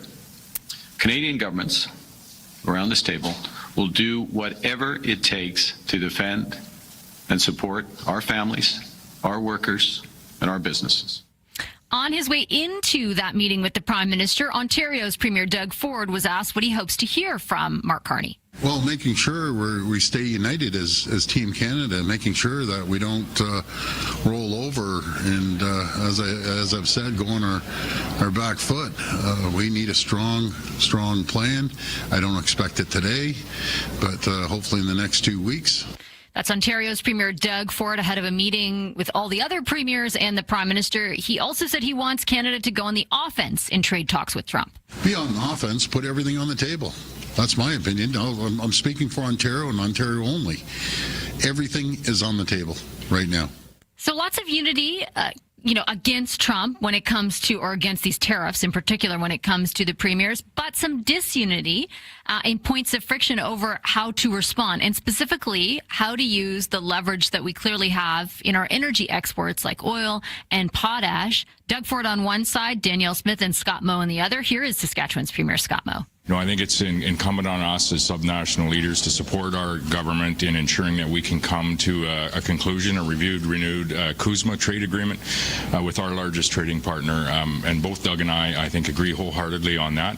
There may be some different views on how we get there, but we agree also on the view of supporting our federal negotiating team at that negotiating table. CTV national news correspondent Rachel Aiello is live for us right now from Charlottetown, Prince Edward Island. She's covering these meetings for CTV. Hi, Rachel. Hey, Vashi. I loved your piece kind of ahead of this meeting with the Prime Minister that frames it as the premiers want to know what the plan is when it comes to responding to Trump. What led you to that conclusion? Yeah, so it was pretty clear from the comments that various premiers made in their closing press conference yesterday that what they want is the next steps and the game plan from the Prime Minister going forward. Their read really was that the initial virtual conversation they had with Carney was kind of laying the groundwork of what exactly the Trump administration had just dropped on them, trying to get a sense of the economic impact. But now the premiers have had time to get together themselves and talk about how it could impact across the country, and as you rightly point out, how they feel differently about what exactly retaliation should look like. They want to become unified under the Prime Minister. We're really hearing a lot of comments about, he has to take the lead here. We want him to take the lead, but we need to see a strong plan, making it very clear this window of time is really one where we should strike where the iron is hot. But I think tied to that, Ash, in this conversation around whether we should retaliate specifically on this latest tariff threat, the real message I'm hearing is they want a comprehensive deal. So it sounds like they would be willing to play a bit more of the long game and not exactly do a tit for tat for this latest 50% batch. Interesting, because everything we've heard from Jameson Greer as of late has been very much that, whatever is negotiated will be sort of interim, sector by sector kind of stuff. Yeah, and that really doesn't feel like the way the Canadian government is coming at this. And I think that is an interesting kind of dichotomy to note. We've got Greer and the Americans kind of thinking they could do picking us off piecemeal, one sector at a time, whereas the Canadian government is wanting to kind of do a full court press of here's our full pitch, here's everything we're willing to put on the table to get all of these off. And I think it's really going to be interesting to see if there's any appetite south of the border for that kind of approach. And what about when it comes to whether or not the premiers will get their request fulfilled of finding out what the plan is? Like, do you anticipate they're going to leave that meeting with a better sense of it? Has the federal government or any of the delegates there for the feds conveyed that to you? And will Canadians be on the receiving end of any information about what the plan is anytime soon? I am optimistic that we will have something tangible coming out of this press conference. I do not think it's going to be a detailed articulation of a plan. Even Ford this morning, after saying we want a strong plan, kind of walked it back and said, well, I'm not expecting all the T's to be crossed and I's to be dotted today. The Prime Minister needs some time, but they want to know that they have a plan and they're headed in a certain direction. So waiting to see exactly what that could be, but it wouldn't surprise me, Vashi. You've got Dominic LeBlanc, Canada-U.S. Trade Minister, and Canada's Chief Negotiator in the U.S., Janice Charette, in that room right now with premiers. And so maybe it is a commitment that they are headed to D.C. or Charette will be down there and will stay down there for the 30 days, something to evoke the heightened stake of the negotiations right now, this agreement between both countries to intensify them. So it could be a less concrete or detailed plan in that sense, but I do think we're going to need some sort of tangible takeaway, or I expect premiers will be a bit leery leaving here without much more. Okay, Rachel, I'll leave it there. Thanks for your coverage. Appreciate it. Anytime. CTV National News correspondent Rachel Aiello live for us from Charlottetown, where premiers and the Prime Minister are meeting as we speak. We do anticipate that we're going to hear from them as that meeting breaks later this afternoon. We'll have analysis of the way in which Canada is responding or not responding to this latest threat of tariffs. Remember that Donald Trump is saying in now 27 days they're going to tariff to the tune of 50%, everything from hockey sticks to various Canadian booze exports to wallpaper.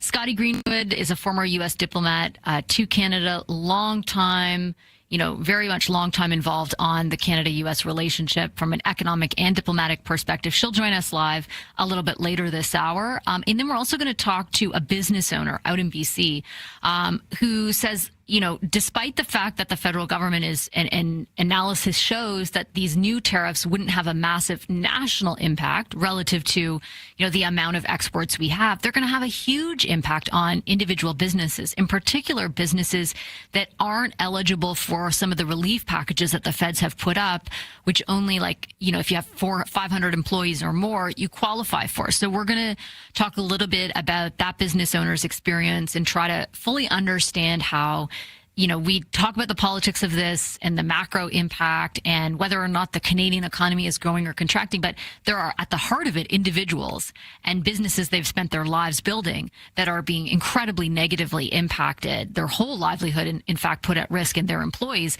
And there isn't really like a clear path out of this for them. So we're going to, shine a spotlight on that aspect of things. And we're going to go one-on-one in an exclusive interview on a very somewhat different subject with the CEO of Trans Mountain. So this is an exclusive interview I just did that we're going to air for you in a few moments.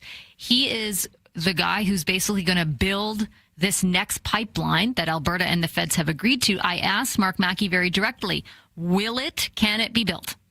Yes and yes, to be very direct in terms of the answer. I certainly think it can be built. We already have built something like it. This one is a little longer, a little bigger, more capacity than what Trans Mountain built before. But I think it's very necessary in the global context that we live in today, and that's become infinitely clearer over the last year. That's Mark Mackey, the CEO of Trans Mountain, the key partner, one of the key partners that is going to be responsible for constructing, developing, getting this new pipeline to the West Coast built. As you heard there, a very direct answer. Can it be built? He says yes. Find out why in our exclusive interview with the CEO of Trans Mountain next.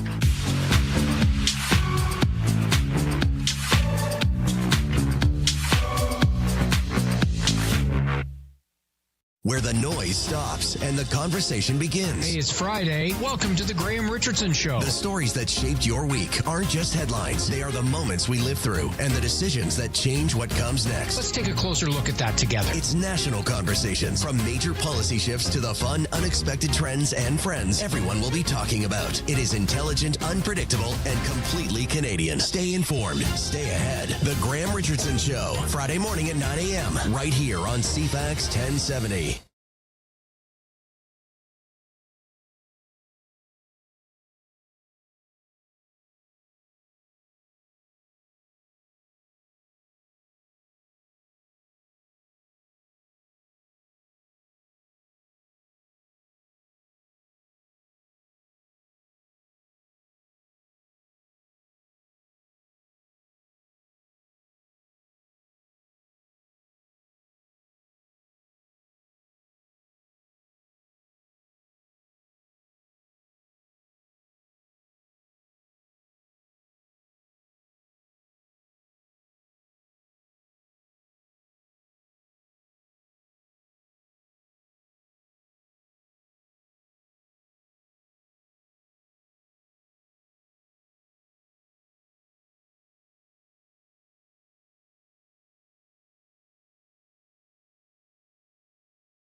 Welcome back to the Vashi Capello Show on the iHeartRadio Talk Network. 20 minutes past the top of the hour. A few weeks ago, right at the beginning of July, the Prime Minister and Premier of Alberta announced that they would go ahead in partnership with Pembina and essentially build another pipeline to the West Coast alongside the current route of a pipeline that already exists, the TMX pipeline. You'll remember that pipeline was taken over by the government a number of years ago, constructed to the tune of $34 billion amid some opposition and some support. So this one, instead of going to the northern part of the West Coast, where it would face a tanker ban and strong opposition among some First Nations communities, is set to go, I should say, along the route of TMX. It'll also be basically developed by Trans Mountain. I had the chance to speak a few moments ago to Mark Mackey, who is the CEO of TMX. And I started off by referencing an interview I did with him exactly almost a year ago, in which he talked more about optimizing the current pipeline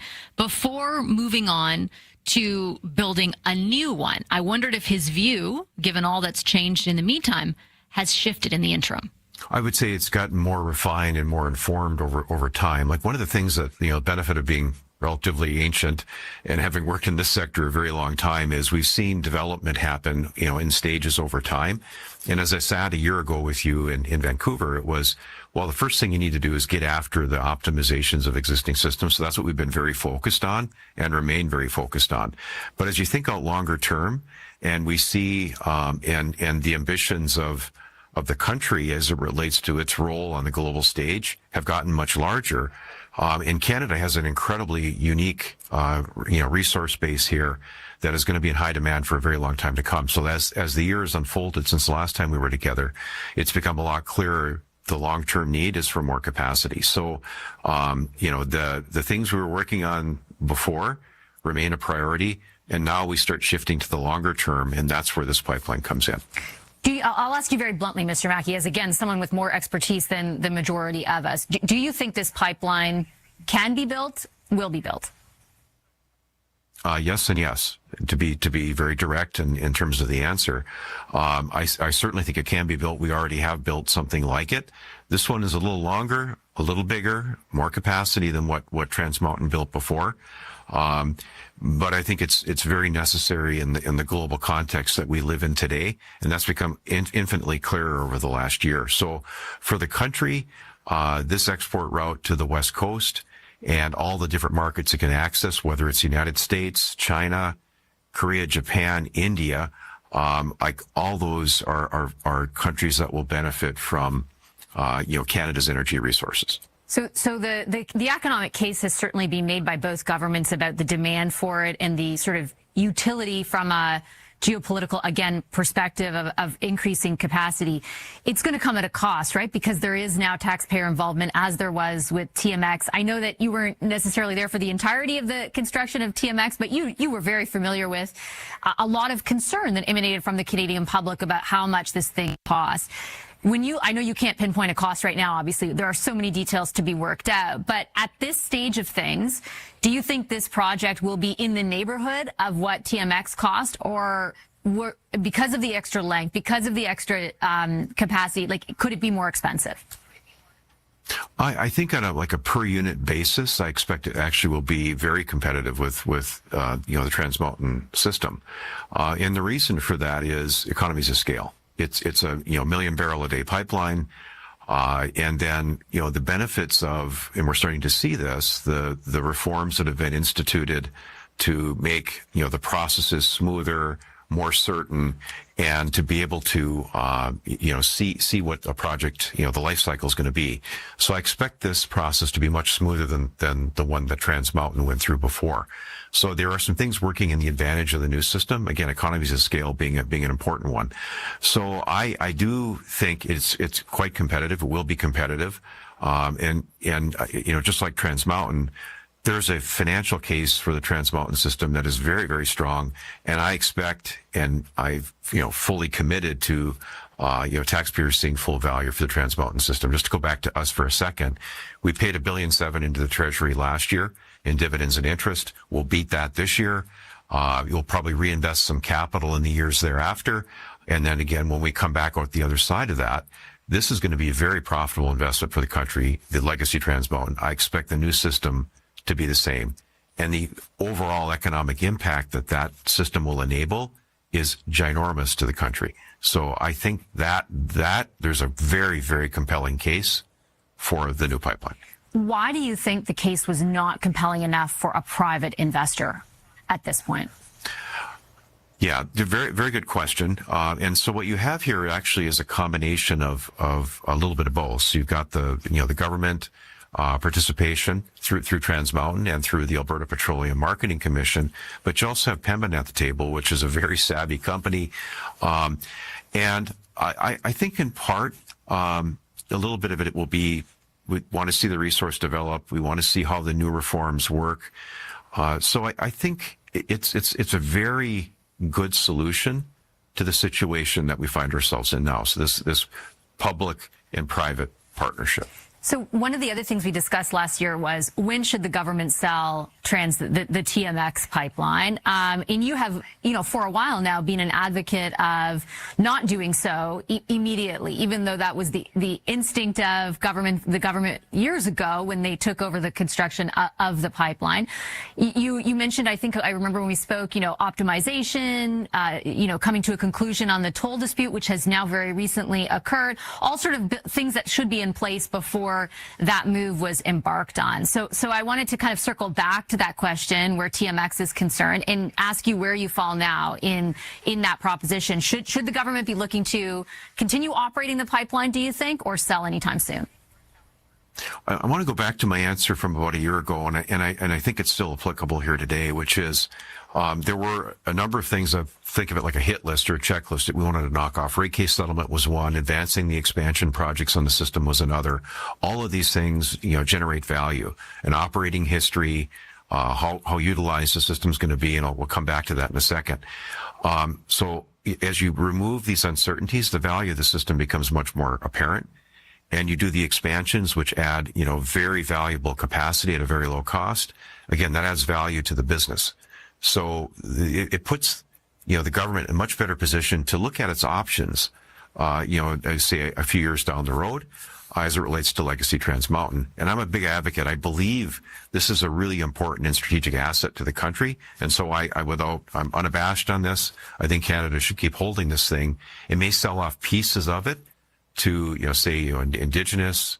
It may sell off, pieces of it to, say, pension funds. But I think Canada should always keep its fingers in this to a degree, its ownership interest to a degree. I think it's far too strategic to the country. And so for that reason, I think I would be more of a long-term holder. That would be my advice as an individual and someone who knows the space. Hold this for a while.